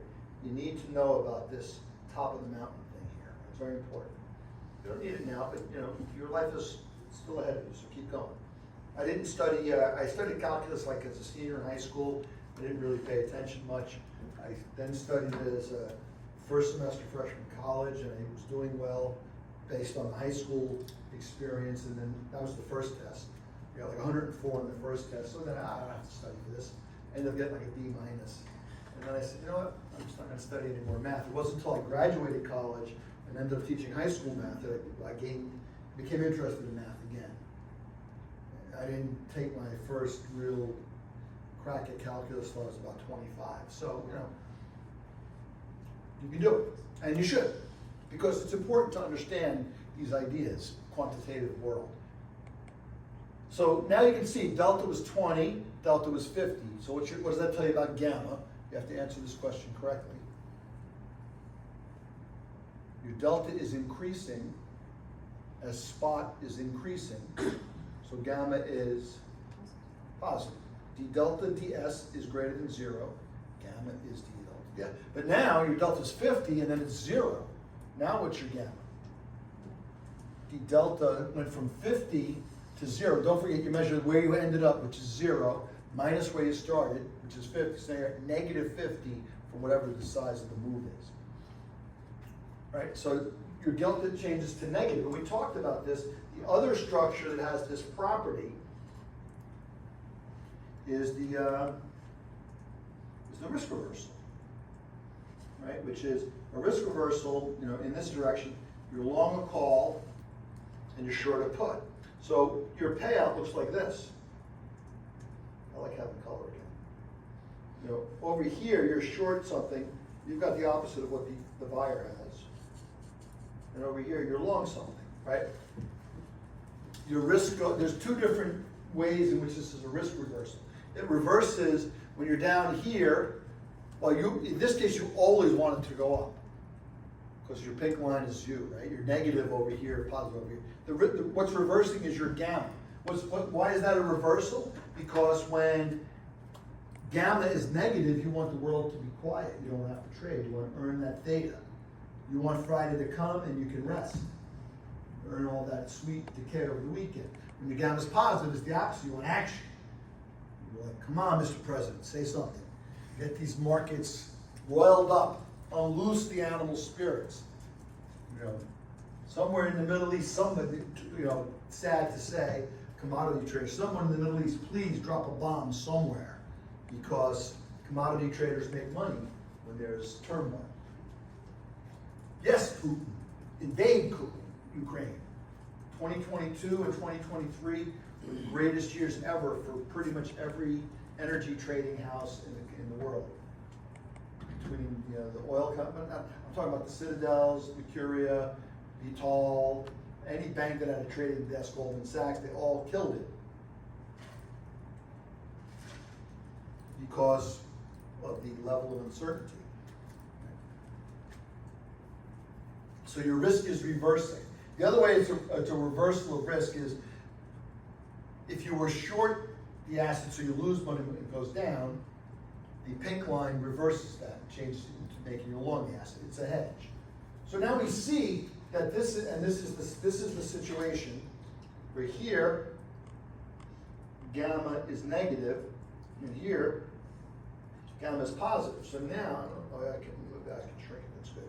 So you can see that the pink line on the bottom, negative gamma, hedges the pink line on the top, positive gamma. And in the upper, by the 120, negative gamma gets hedged by positive gamma. So the risk reversal is the hedge to the reverse knockout. So the Morgan Stanley woman we were talking about before, she sold the upper structure. So she's actually short that thing. She would have hedged herself by selling the bottom structure. Because look, long the top and long the bottom is a perfect hedge, gamma wise. I've got long gamma below 100, I've got short gamma below 100. I'm hedged, right? I'm gamma hedged. Now notice we moved our hedging. We're no longer talking about delta hedging, we're talking about gamma hedging. I've removed the risk to the market. I don't care whether it goes up or it goes down. I don't care if it happens fast or it happens slow.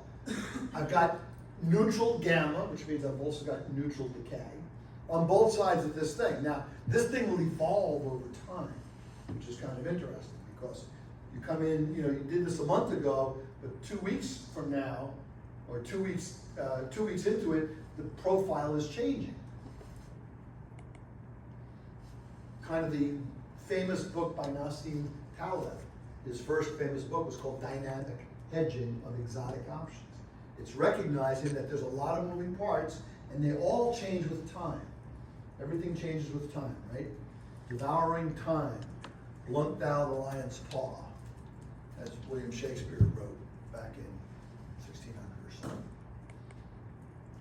But what do we know about the value of a risk reversal? When we talked about it as an optional structure, what did I call the risk reversal in that context? Not the trade itself, but what was it? It was the parameters, right?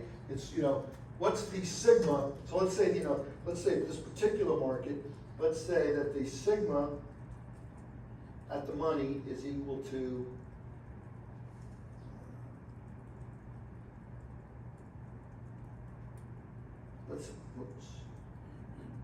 let's say, you know, the sigma of the at the money is, this is dollar yen, so maybe it's 10.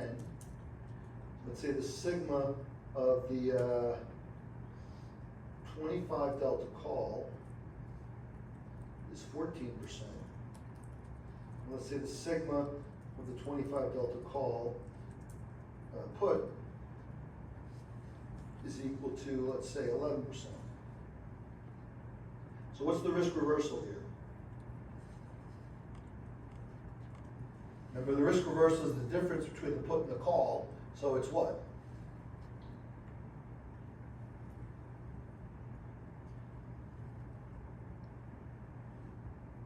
What's the put vol? What's the call vol minus the put vol? It's a forward, isn't it? No, 14 minus 11, right? It's 3. 3 vols. What's the butterfly? The butterfly is the average premium over the ats. So it's 4 vols for the 25 delta call. It's 1 vol.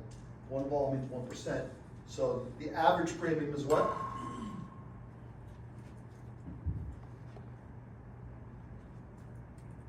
It's 2.5. Okay. So let's go back to the position of the person who bought the structure on the top. So when it came time to price these options, it's still the case today. We have to price the blue option. You have an issue, which is the Black-Scholes model has a single number for sigma.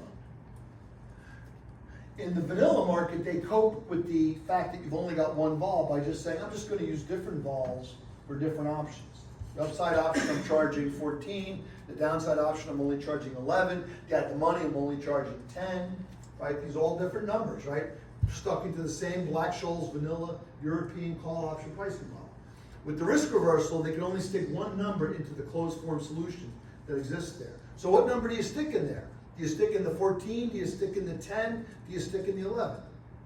Well, here's what the market ended up doing before they developed a more sophisticated method. This was already pretty sophisticated. They said, I'm going to price it using the 10% vol. So they would price that reverse knockout option using the sigma equals 10. They'd use the at the money vol. Now the question becomes, should I charge more than the theoretical price or less than the theoretical price to the person who buys it, or just the theoretical price? And the answer became the following. Well, because the risk reversal is positive, that person buying the top is essentially buying this same positive skew structure, and that thing is a premium for the upside, so I'm going to charge that person extra. On the other hand, because what they can do is they can buy this structure acquiring skew for the at the money level, they can sell this structure. Oh no, that's the hedge, right? So yeah, this makes sense too, right? So if you buy that structure, so what does the trader have to do? You buy that. So buy RKO, hedge, buy the risk reversal. Because then I acquire a gamma positive downside in the top, hedged by a gamma negative downside in the bottom, and vice versa on the upside, negative gamma, positive gamma. So I'm paying extra to get this thing relative to the at the money. Because I'm buying the risk reversal, I'm paying 14 for the upside, I'm only receiving 10 or 11 vol for the downside, right? So I've got negative mark to market on relative to the 10% at the money. So I have to I got to pay less for the structure on top. And this is pretty commonly the case, that an RKO, in the interesting case, might be, TV might be, 1%, traded equals, 0.75%. So he gets a 75% basis, he gets a 25 basis point discount because he's got the risk reversal on the wrong way. Now there's one thing, what's the one main thing that's different between having risk reversal via the RKO and having risk reversal via the real risk reversal? What's the one thing that can happen to the knockout that cannot happen to the vanilla option?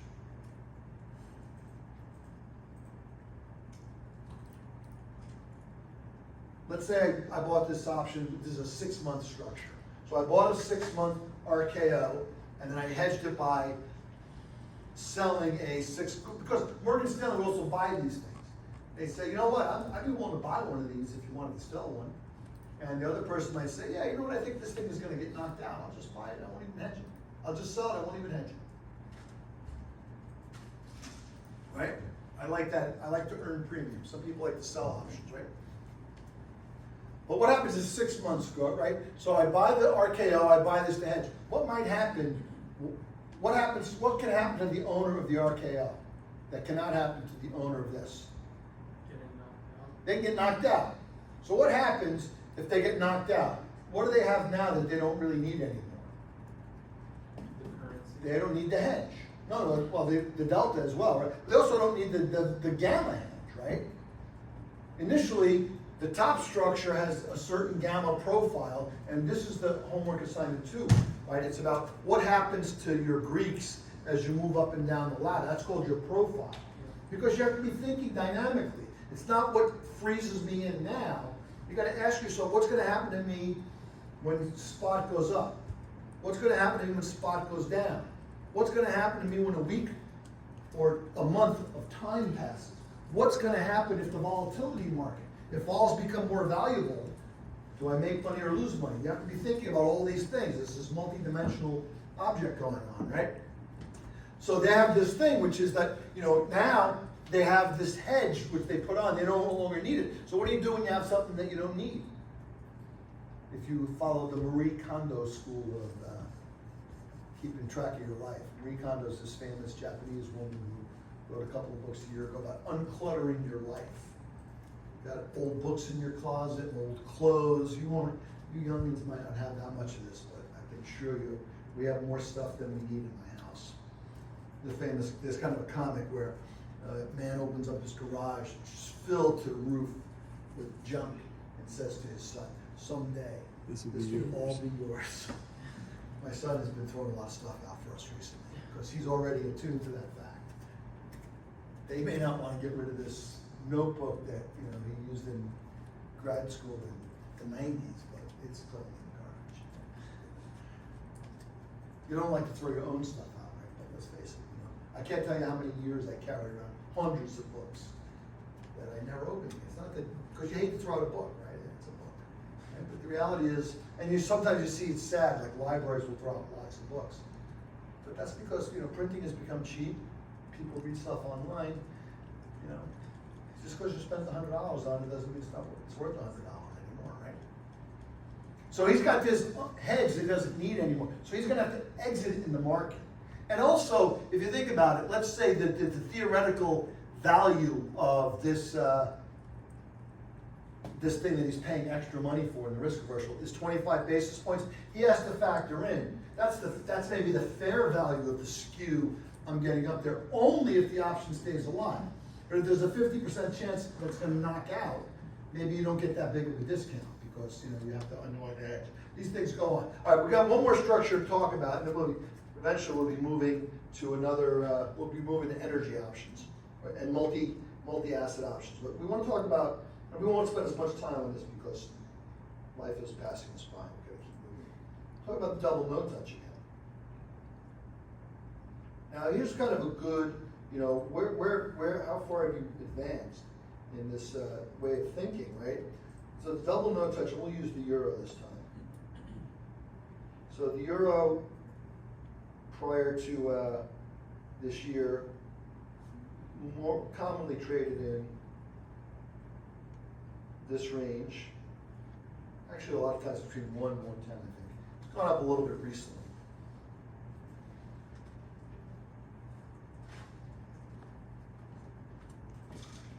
Which isn't surprising. The dollar and the euro are the two of the 3 biggest economies in the world, right? China being the other one, right? So the fact that the relative value of the US currency versus the European currency doesn't change that much that quickly is not surprising. These are massive economies that people spend a lot of time thinking about. So they've kind of reached whatever it is that the exchange rate means. There's some kind of monetary equilibrium between the two economies that say, look, if the dollar becomes too valuable, that's going to hurt either exporters or importers in either the US or in Europe. And if the dollar becomes too cheap, the same thing's gonna happen. So those things tend to cause supply and demand to kick in and pull the things kind of back to one. I mean, one is not, it probably, Euro's probably spent, 110 is probably the median value of where the Euro's been, going back to 1998 when it originated. There's no reason why it should be 110 as opposed to 50 cents or 210. That just happens to be the level they ended up at, okay? A lot of it's derivative of where the German mark traded relative to the US dollar, because that was the biggest economy in Europe. All the other economies kind of revolved around the German economy, so consequently those rates were very stable. So the double no touch, I'll pay you $1 million a month from now. And, you know, just for the, you know, we can put the spot anywhere, but we might as well say, you know, S0 equals $100, $1. This is dollars per euro, okay? DNT paying let's make it really exciting, $10 million.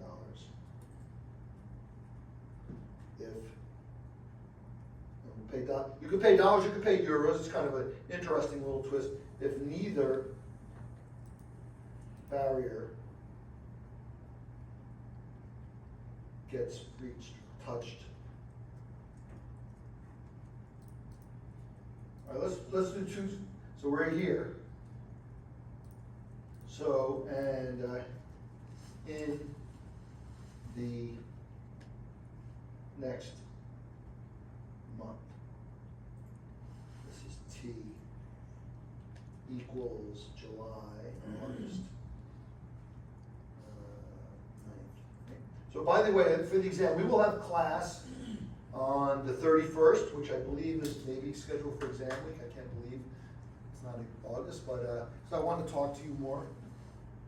And it will be recorded, so if you have to go away or something, that's okay. There will be a take-home final exam as well.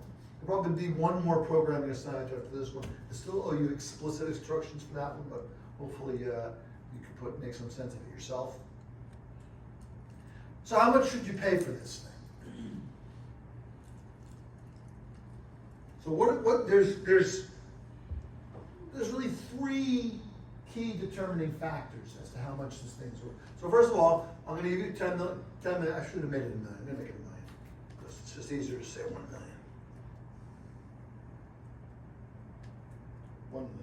$1 million. Those of you who've seen Austin Powers would perhaps get the reference. It's not too many, I guess, apparently. So I'll pay you $1 million.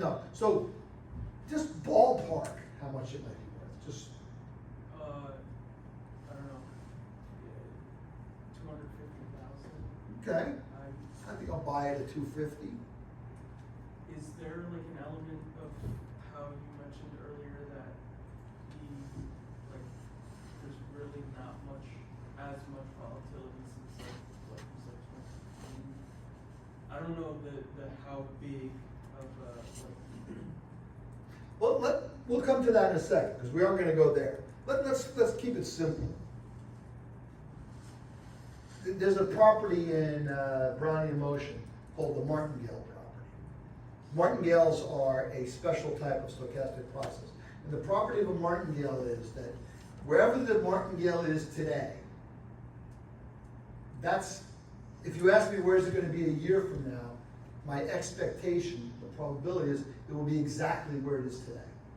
If you ask me where it's going to be 100 years from now, exactly where it is today. Now, if it goes from being $1 to being $1.05, well, once it gets to $1.05, I no longer expect it to be $1.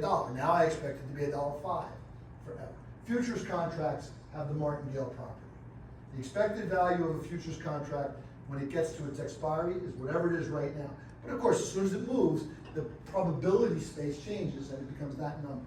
So if I tell you that, first of all, Brownian motion and geometric Brownian, well, I don't know what, geometric Brownian motion has a little drift, let's ignore the drift for a second, has the martingale property, which means I expect for the time, forever, I expect that it's gonna do this, that's the expectation. Now, what is expectation? There are some paths that go up, there are some paths that go down, but they average out to the pink line in the middle.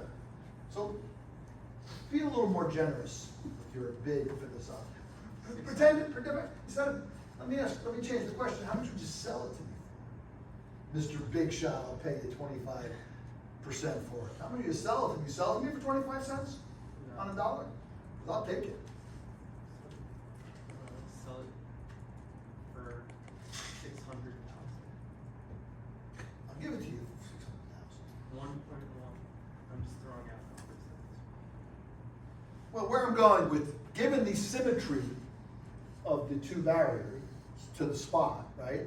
Oh, I see. I'm gonna start at Half a 50 cents, right, 50 cents on the dollar. These things will be quoted in percent, typically, percent of the payout. So I'll start taking 50%. But now, we come to your other question, right? You had some observations. What's the really important one that you made, your very first observation? You mentioned earlier in the class that since 2015 we haven't seen like a lot of volatility in the currency markets, so I just assumed that was what I was using Okay, to but base my answer. That's a good thing to observe, but you drew exactly the wrong conclusion from it. And don't be afraid, it's okay to make mistakes. Better than being paralyzed on the interview and not saying anything. Okay, I see. if volatility is really low. Right, you'll pay a lot more because you'll expect it to remain within the. You'll pay more. If volatility is low, Yeah. you're gonna say it might deviate from that pink line, but it's not gonna deviate by a lot. Whereas if volatility is very high, Yes. you're gonna say, that thing will be $1 for like the next 3 seconds, and it's gonna be $1.05, right? So that's gonna be a critical component of this, right? Which is, the higher the volatility, the less you'd be willing to pay for this. We're taking the point of view of the buyer, but you could be the seller either way, right? If you're a seller, you'd be willing to sell it cheaper if there's a lot of volatility, and sell it more expensive. And you're just calculating it, because ultimately, this is a very pure probabilistic question. What's the probability that we hit the barrier? Whereas with the vanilla option, you have a whole series of probabilities. You have the probability that it finishes in the money, but then does it finish at 100 or 101 or 105 or 150? All those numbers have different probabilities, all of which pay you different amounts of money. And you have to think about all those. With this, you just have very simple. Does it hit or does it not hit? Yes. Assuming this is traded over the counter, when you're like doing modeling for this to see whether or not you should enter into this agreement, what are you referencing? Because you can't look at like an exchange traded implied volatility. Like what are you looking at? Well, first of all, these will not trade over the counter on exchanges, as far as I know. There might be some structure, but I don't think so. But they do trade a lot in the global macro trading market. Let's defer that for a second. Okay, so we already established that more sigma makes this thing worth less. No question about it, because more sigma means it's probably going to escape. Think of this as like a corral or a pen. The higher the raggedness of the Brownian motion, the sigma, the more likelihood it breaks out. But as soon as you know that more sigma is important, what also immediately becomes more important? What two numbers in the Black-Scholes model are intimately linked in the vanilla formula? I said this to you last week. I can't believe you did not get it. What also goes with sigma? Look at the Black-Scholes formula. What happens everywhere you see sigma? What else do you see? Look at the Black-Scholes formula. I'll give you a hint. Look at D1. That's where sigma pops up. There's a numerator in D1 A square root of time. and a denominator in D1. The numerator has a sigma square root of t. The denominator has a sigma squared t. Volatility always appears with time in the Black-Scholes model. That's because if you remember, kind of my poor man's artist sketch of what does the geometric Brownian motion mean, right? You start out here, I can draw it better if I do this, I guess. You know, where's it gonna be in a day? Where's it gonna be in a week? You know, that's the evolution of where the spot could end up in a probabilistic sense as you move forward in time, right? More time means that, and you know, the classical model of a diffusion process, as they're called, is you can think about taking a petri dish with a little bit of water and dropping a blot of ink into it and watching the ink spread out. Initially, the ink is concentrated on the exact spot you dropped it, but as time passes, the ink spreads out. If it's, if you think somebody lets a piece of smoke out, right? The smoke starts where the fire is, but then it spreads out, right? And then that's the time component. The sigma component is how volatile is the particles. If a particle is really heated up, very excited, it's going to escape very quickly from the pot, right? If you're boiling your water and it's like, you know, 100 degrees centigrade, right? It's going to start lifting off. But if you're boiling it and it's like 150 degrees centigrade, it's just like whipping out of there, right? Okay? So sigma and T are both important. So in other words, if there's only one day left to go, how much do you pay to own this thing? A lot. Pay a lot. In one day, if this thing doesn't breach, I get $1 million. You're probably going to pay like $950,000 for that, right? Well, first of all, the euro being stable is it's never going to move 10 cents in a day. If it moves 2 cents, it's earth-shattering. And why is that? Because what's 2 cents? Give me 2 cents in volatility terms. Everybody do the calculation for you. I'll guide you through it as you're thinking. 2 cents is the size of the move. What's the base price? It's 1 in the center. So what's the percent move? 2%. Convert 2% to annualized volatility by multiplying by the magic number 16. That's 32 vol. 32 vol is like NVIDIA when it's moving, or NVIDIA in 2021. Tesla now probably around 30 vol. A couple of years ago, Tesla would have been 75 vol or 70 vol. Nat gas doesn't usually get down to 32. It's usually more like, well, the back contracts do, but the front does not. Okay, so that's not going to happen. So those are going to be the important components. So now, here's the question. This is the magic question. If you buy this structure, what is your Vega hedge? Or your gamma hedge? By the way, gamma and Vega are multiples of each other. They're slightly different numbers. Gamma is more important in the short term. Vega is more important in the long term. We'll look at that perhaps soon. Time we'll get it tonight. So first of all, when we're sitting at 1, let's do the Greeks one at a time. Are you long spot or short spot? Do you want the dollar to go up? I mean, the euro to go up or the euro to go down? Is it neither? Neither, right?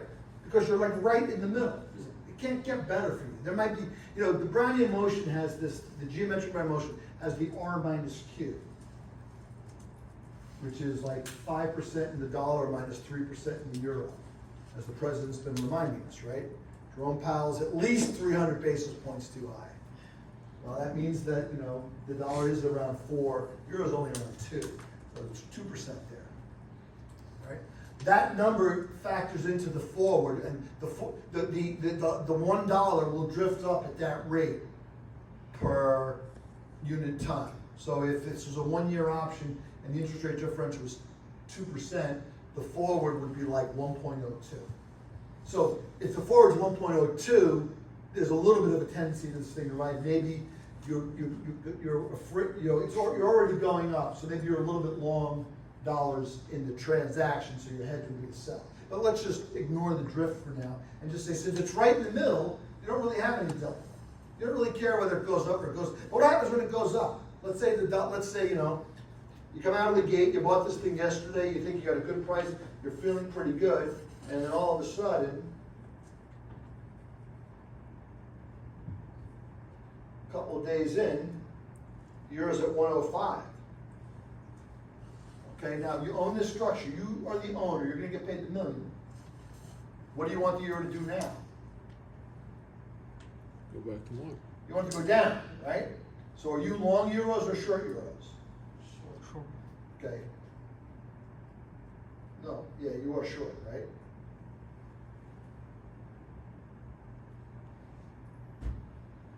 You know my next question. You're short. How much? Well, no. What do you do to hedge? You're short. What's the magic word? You're short some, do the opposite to hedge, right? You know, your delta, let's just, your delta might be delta is equal to, let's say, negative 5 million euros. I'm making that number up. The delta is going to be completely unrelated to, it's related to the million, but only loosely. Okay? So if you're short 5 million euros, what's your hedge?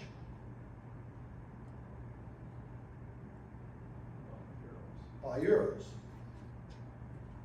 And do the opposite to hedge. That's interesting, huh? You never know what things are going to make noise on your machine these days, right? Okay? Now let's just say the euro drops, now it's at 1.02. Your position is probably, your delta is going to be what? So when it's at 102, you're starting, oh no, not 102, it should be 97, let's say. 92, let's make it 95. Oh, let's not be perfectly symmetric.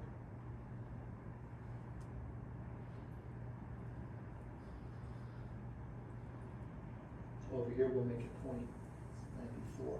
So now you're at 94 and you're like, oh man, if this thing drops 4 more cents, I'm gonna lose my $1 million. No Christmas for the kids, no vacation for the wife. I'm in big trouble. So what do you want to happen? You want the euro to do what? Go up. Go up. To go up.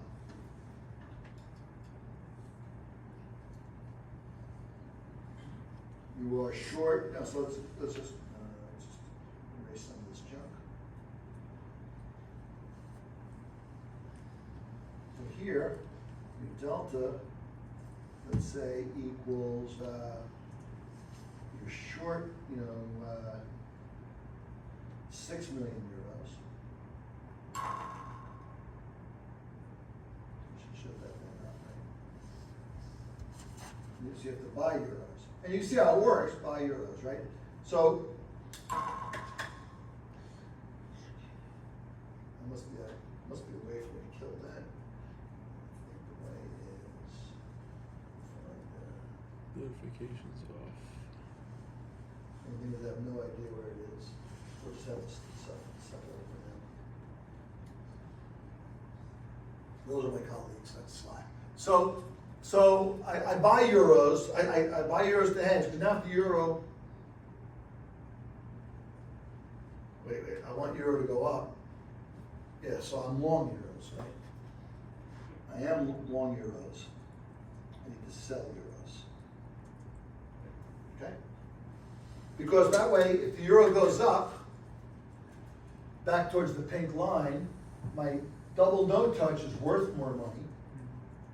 So I made money on my double no touch, and I sold euros, so I lost money on the hedge. Okay, now, I've given you enough information for you to tell me, does the long, the owner of this structure, are they positive gamma or negative gamma? Don't answer right away, give all your classmates a chance to think. There's enough information on that picture right now to tell you whether you're positive gamma or negative gamma. Remember what gamma is. The magic of owning gamma is you get to buy low, sell high. You're like a genius, except you pay the theta. What is this person doing? What did they do when the euro went up?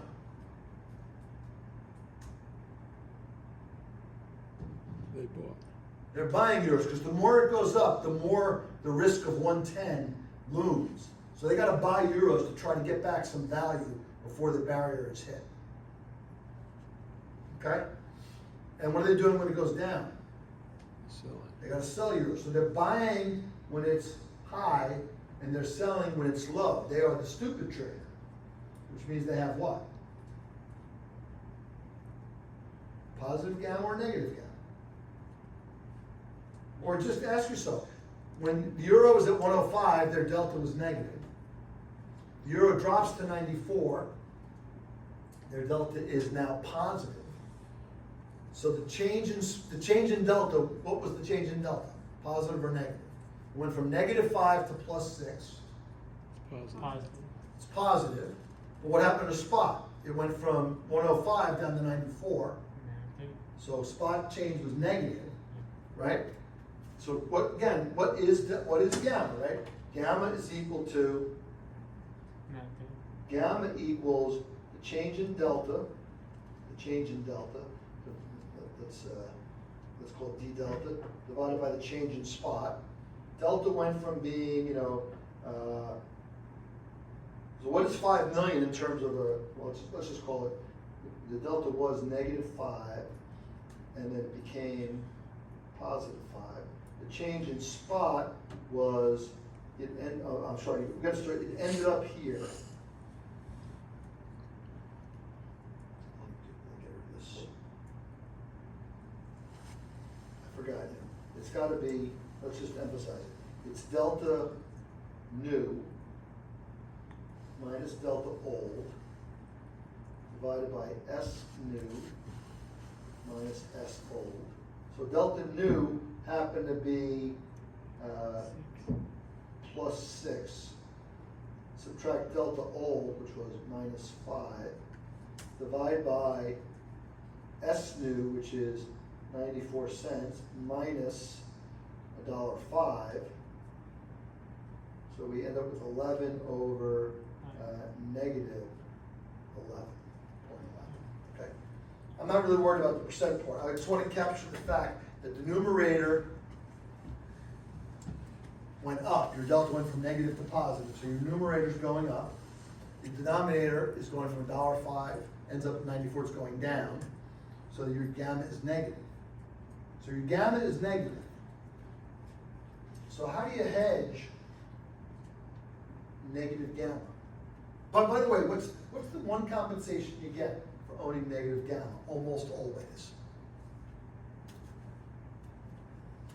If you have negative gamma, sad face, you also have what? Positive Theta. theta, positive time decay, happy face, right?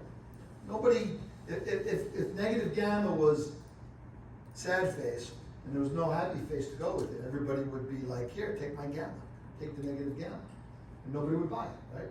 You only take on a negative thing if you're getting a positive thing in return and you're valuing the negatives versus the positive. I sell you an option, I'm taking a risk. The thing might go up and I would have to pay you the asset. But you gave me money. I like money, right? But you have to weigh the trade-offs, right? You're assessing the value of the thing you're selling. If you're selling gamma, because you got negative gamma, means you sold somebody else gamma. You sold them gamma. Your assessment is that they're paying you a fair value for the gamma you're selling, or you're hoping you get a little extra, right? So you do have positive theta. So we actually can see this in a couple of ways. So first of all, we just did the calculation. So you're short gamma. So what's the hedge to being short gamma? What's the basic instrument that hedges gamma? You can't hedge gamma with spot. Why not? Why can you not hedge gamma with spot?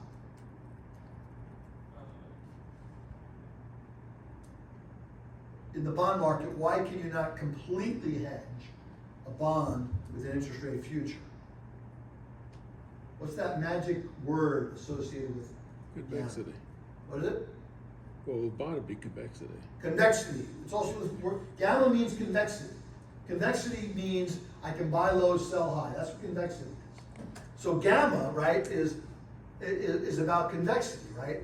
So what's my hedge? What brings convexity into the world? First of all, convexity really comes from the sigma, okay? But what's the instrument that hedges short gamma? What's the most basic instrument that has gamma? It's not spot, it has no gamma, because it's what's the payoff on spot look like? It's a what? It's linear. It's a straight line, right? You can't hedge convexity with a straight line. So gamma cannot be hedged with spot, but it can be hedged with something else that has gamma, which is what? What have we been talking about for many weeks? And you also talked about last semester with, I guess, Professor Chinoy, if I'm not mistaken. What are we talking about here? Options, right? Vanilla options. They have gamma, right? You buy a call option, you get gamma. You buy a put option, you still get gamma. That's the great. Calls and puts sound different. One wants up, the other wants down. No, they both own gamma. They both want motion.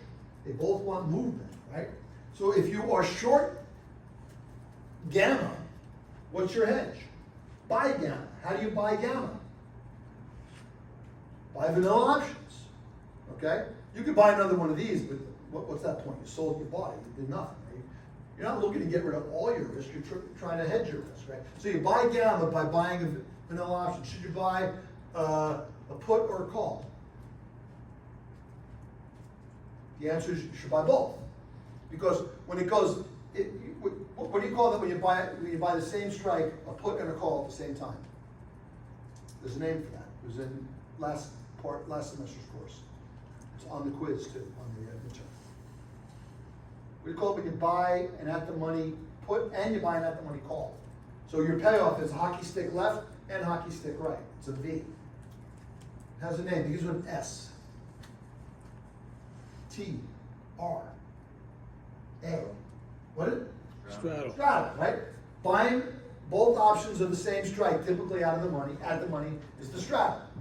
So the hedge, for the gamma hedge for the double no touch is to buy a straddle. That's the gamma hedge. Now what's the vega of this option? I'll give you a hint. What's the gamma? Is the gamma positive or negative? Gamma's negative, we just talked about that. So the gamma is negative, what's the vega? Oh, positive. Try again. The vega is automatically negative, right? Gamma is, you're afraid of volatility if you're short gamma. Long gamma, right? Vega is the same thing. They operate at different time scales. Gamma tends to operate close to maturity. There's a lot of gamma. Vega tends to operate with time. 1 year options have a lot more vega than 1 month options. But 1 year options have a lot less gamma than 1 month options. It's kind of an interesting paradox. These are good questions. I should write them on a test. So when we're sitting at 1,000, the figure they call that in spot trading. Do you want the thing to move or do you want it to not move? Right in the middle of the range. Do you want it to move or not move? Not move. You want it to not move. Therefore, you are definitely negative gamma. Also, what makes the market move? Volatility. Goes up and down. So you've got negative vega as well. If the vol gets more, the probability of breaching the barrier is higher. So you are short vol. How do you hedge short volatility? Long volatility, how do you do that? Short question. Buy a straddle. So the gamma hedge, which is buy a straddle, and the vega hedge are the same thing. Buy a straddle. So this thing which wants to be in the range. Now look, if you trade this thing, if you're the speculator that my friend was sitting on the desk, he wants the action. He's paying 50 cents for this, but he thinks it's worth 65 cents for whatever reason. He's basically formulating an opinion that vol is going to be low in the future relative to today. So this is a good way for him to sell vol. He's thinking the world's gonna be very quiet, and 3 weeks from now, I'm gonna be sitting on $875,000, and that woman from Morgan Stanley is gonna call me back and say, hey, how about I give you 825 and we call it a day? And I'll say yes, and I'll go to the town. I'll go to Disney World. Should clean up my act, I don't drink. But when I was working, well, I haven't drank in many years, let's put it that way. But my friends in the trading business, a lot of them do drink. So, by drink, I of course didn't drink alcohol.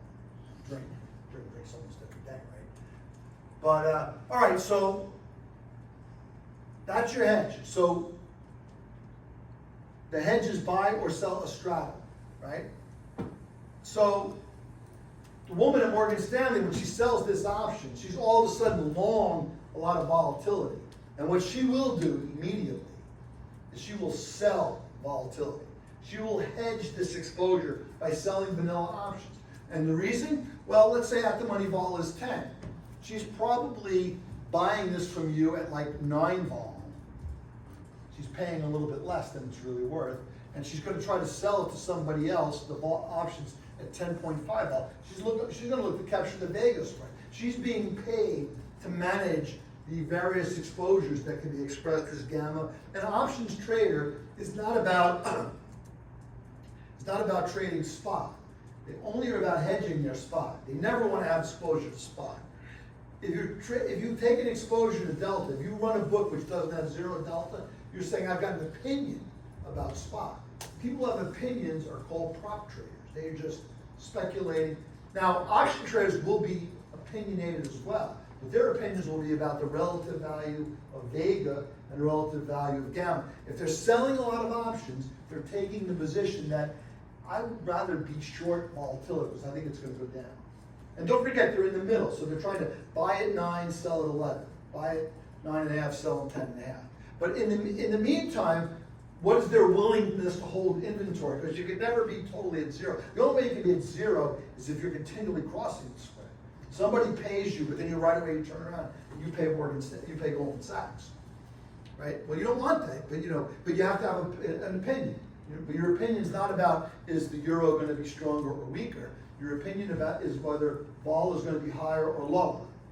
So the double no touch, we could spend more time on it. It's not as graphically interesting as the reverse knockout was. The double no touch is really about the butterfly.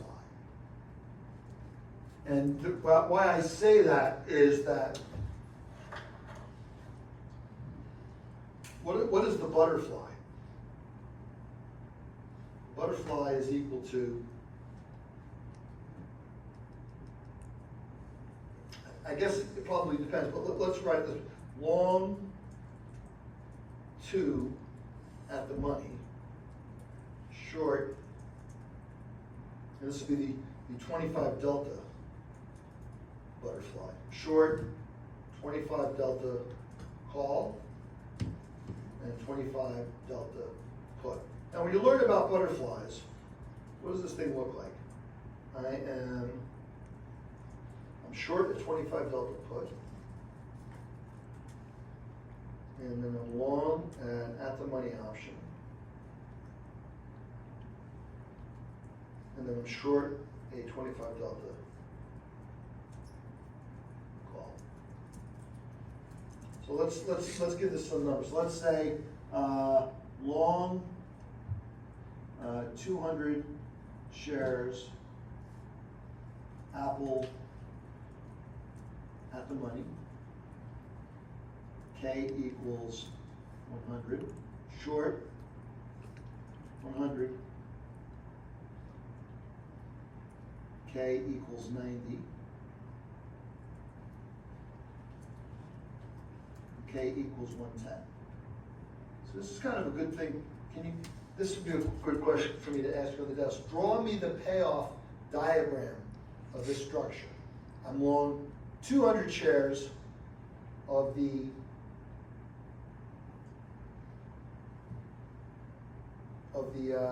at the money, and I'm short 100 shares each of the two options. And this one, even though make this a call, okay? And make this a call. Strictly speaking, you would not trade a 90 call, which is $10 in the money. You would trade a 90 put when you do the butterfly. But,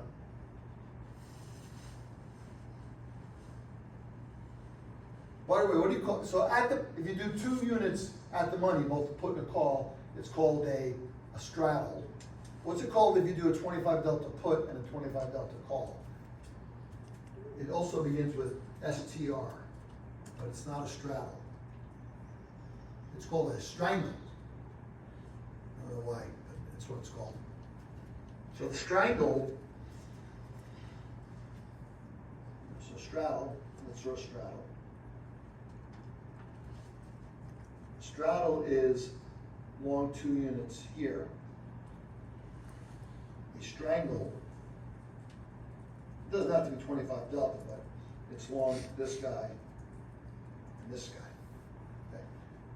So strangle is along the wings.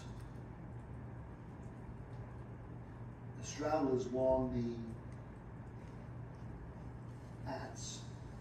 You're right, at the money, they call them the ats, okay? So you can either be along the wings or along the, now when you do a butterfly, I said you'd be buying the straddle and selling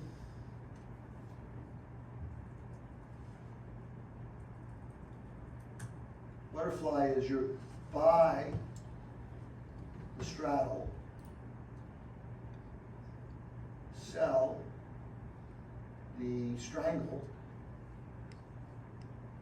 so you're long at the money, you're short the wings. So what are you doing when you do that? What's going on? Remember, keep in mind there's this skew and there's also this smile effect, right? Which says that every option trades at its own Black-Scholes implied volatility. In currency markets, in any market where upside risks and downside risks are approximately balanced, there'll be like this smile shape, which says that both of the wings are more valuable than the at the money in sigma terms, right? More valuable. So when you do a butterfly, you have an opinion. You're saying, I think the at the money vega, which will hedge the strangle vega, is a good play because I think people are paying too much to own the wings. What does it mean to own the wings? To own the wings means that you think that there's going to be, which moment of the probability distribution do you have when you own the wings? First moment, second moment, third moment, fourth moment, etc. So I'll give you a hint, it's one of the first 4 numbers. All right, let's talk about what probably, if you have the first moment, Be the 4th movement. if you have the first moment, what is the first moment? It's the delta. You're either thinking it's going to go up or you think it's going to go down. Okay? What's the second moment? It's the gamma, which is basically you have sigma. So it's either the gamma or the vega. When you invest in the second moment, you're saying, I think the world is going to be more volatile than the market is predicting. And how do you hedge? So if you think the market's going to go up, you just buy a call option, or you buy the spot, either one, right? Buy as much as you want, because however convinced you are that you're right. You buy the second moment, what are you really speculating is going to happen? You're saying the market is priced at 15 volatility, the VIX, right? But I think the world's really going to be 20 volatility for the next 6 months. I'm going to profit by buying volatility when it's cheap. Maybe I'll sell it later on when the world is crazy. Or I don't have to sell it. I can realize the money by gamma. Every day I'm paying decay on 15 volatility, but I'm earning gamma at 20 volatility. I'm making more money. That means the market moves more than I need to cover the gamma, the theta bill. But what risk do you have if you're trading the volatility? You've got the first moment risk, because when you do an option, you've got first moment risk. What do you do about the first moment risk? What's this class all about? You hedge it. If If you're long spot, you sell some spot. If you're a short spot, you buy some. That way you don't really care what happens in spot. You're just speculating that sigma's gonna do the thing you want. What's the third moment? Third moment is the skew. What structure trades the skew? We just spent 2 weeks talking about it. It's the same letter twice. It comes after Q in the alphabet, before S. A little challenge for the Chinese people here. Maybe you don't have the same immediate grasp on QRS. It's the R, double R. The risk reversal is the skew. Why do I call that the skew? Because it owns the upside and it's short the downside. Or if you want to sell it, you flip it around. You're short the downside long. You're betting that one side is more valuable than the other side in terms of where when you buy the risk reversal, the upside, you're saying, I think the world's going to be crazy if it goes up and calm if it goes down. Or relatively speaking, the market already has a price for that, and I think the market's price is ill-advised. I think the market's wrong. Okay? But now, which moments do you have to hedge? You have to hedge The first the two. first moment by doing spot. So if you're long the risk reversal, it's basically a forward. You have to sell to hedge. Now you don't have to hedge sigma right away, because if you do a risk reversal, you probably own as much gamma on the upside as you are short on the downside, and similarly vega. So initially you're hedged, but when the market moves, you'll either get long vol or short vol. And then finally you have the fourth moment, which is, what's it called? The kurtosis is the fat tails. So when you buy the strangle, you're buying the fat tails. Now, if you hedge the first moment, okay, well, this is probably neutral if you're right in the middle. And you're probably also going to be, you're definitely kind of, your third moment neutral, right? Because you own some upside and you own some downside. So you don't really prefer the upside to the downside. But you're not second moment. What's the second moment? What Greek is the second moment? Yeah, or I was going to use the other Greek. Same letter. That same concept. Not gamma, but Theta. vega, right? You know, when you talk about vol, we're talking about trading the vega, but it's trading the gamma as well. Because you own this and you own this. So you've actually acquired a lot of sigma. You've acquired a lot of second moment. But you really only want the fourth moment risk. You think the fourth moment is mispriced. How do you hedge being long a lot of sigma? You got to sell some sigma, which means you sell the at the money. So that's the trade. Buy the wings, sell the at the money. You're going to be vega neutral. You're speculating that the wings are more valuable than the at the money relative to where the market's trading at, right?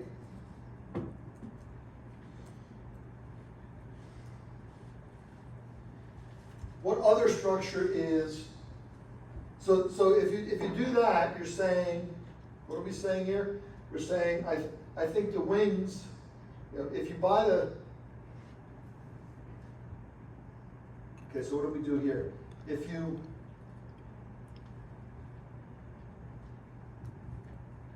buy the fly, right, long the ats, short the wings, you are short the fourth moment. It turns out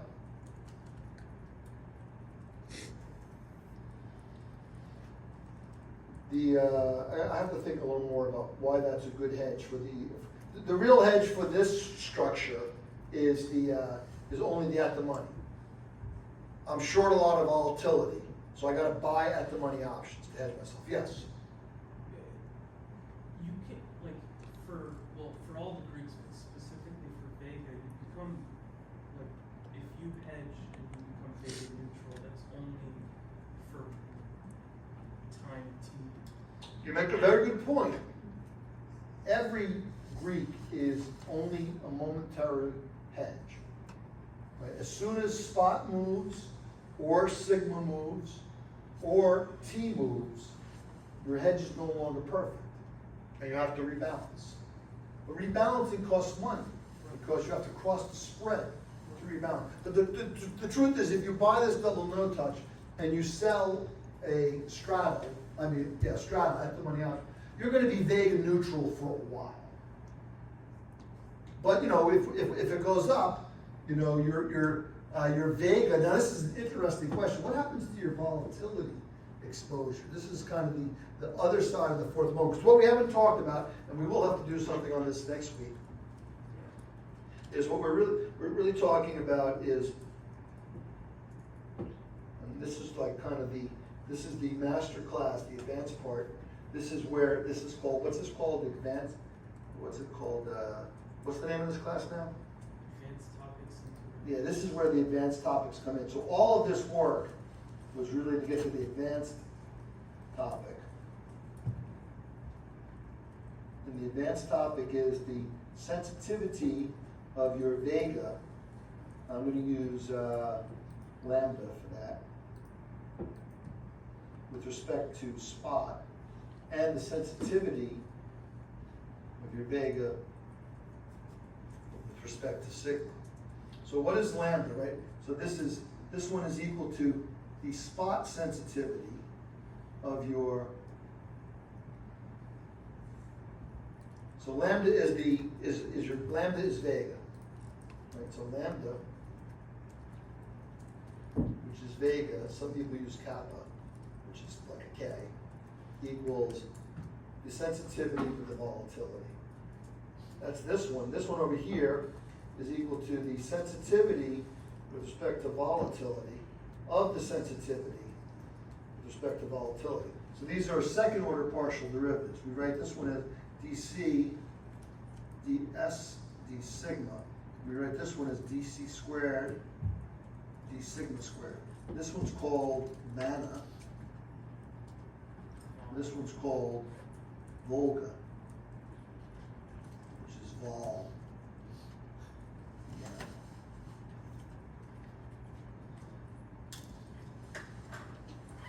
There's not much, like, in these, like, contracts, there's not much sensitivity in second order Greeks, right? Well, It's not significant. yes and no. I mean, second order by definition always is much smaller than first order, right? But anything that's small can become big if you do enough of it, right? So Vanna and Volga are, these are really the crucial parts of the exotic framework. And Vanna is essentially the risk reversal, and Volga is the butterfly. This is the third moment, and this is the fourth moment.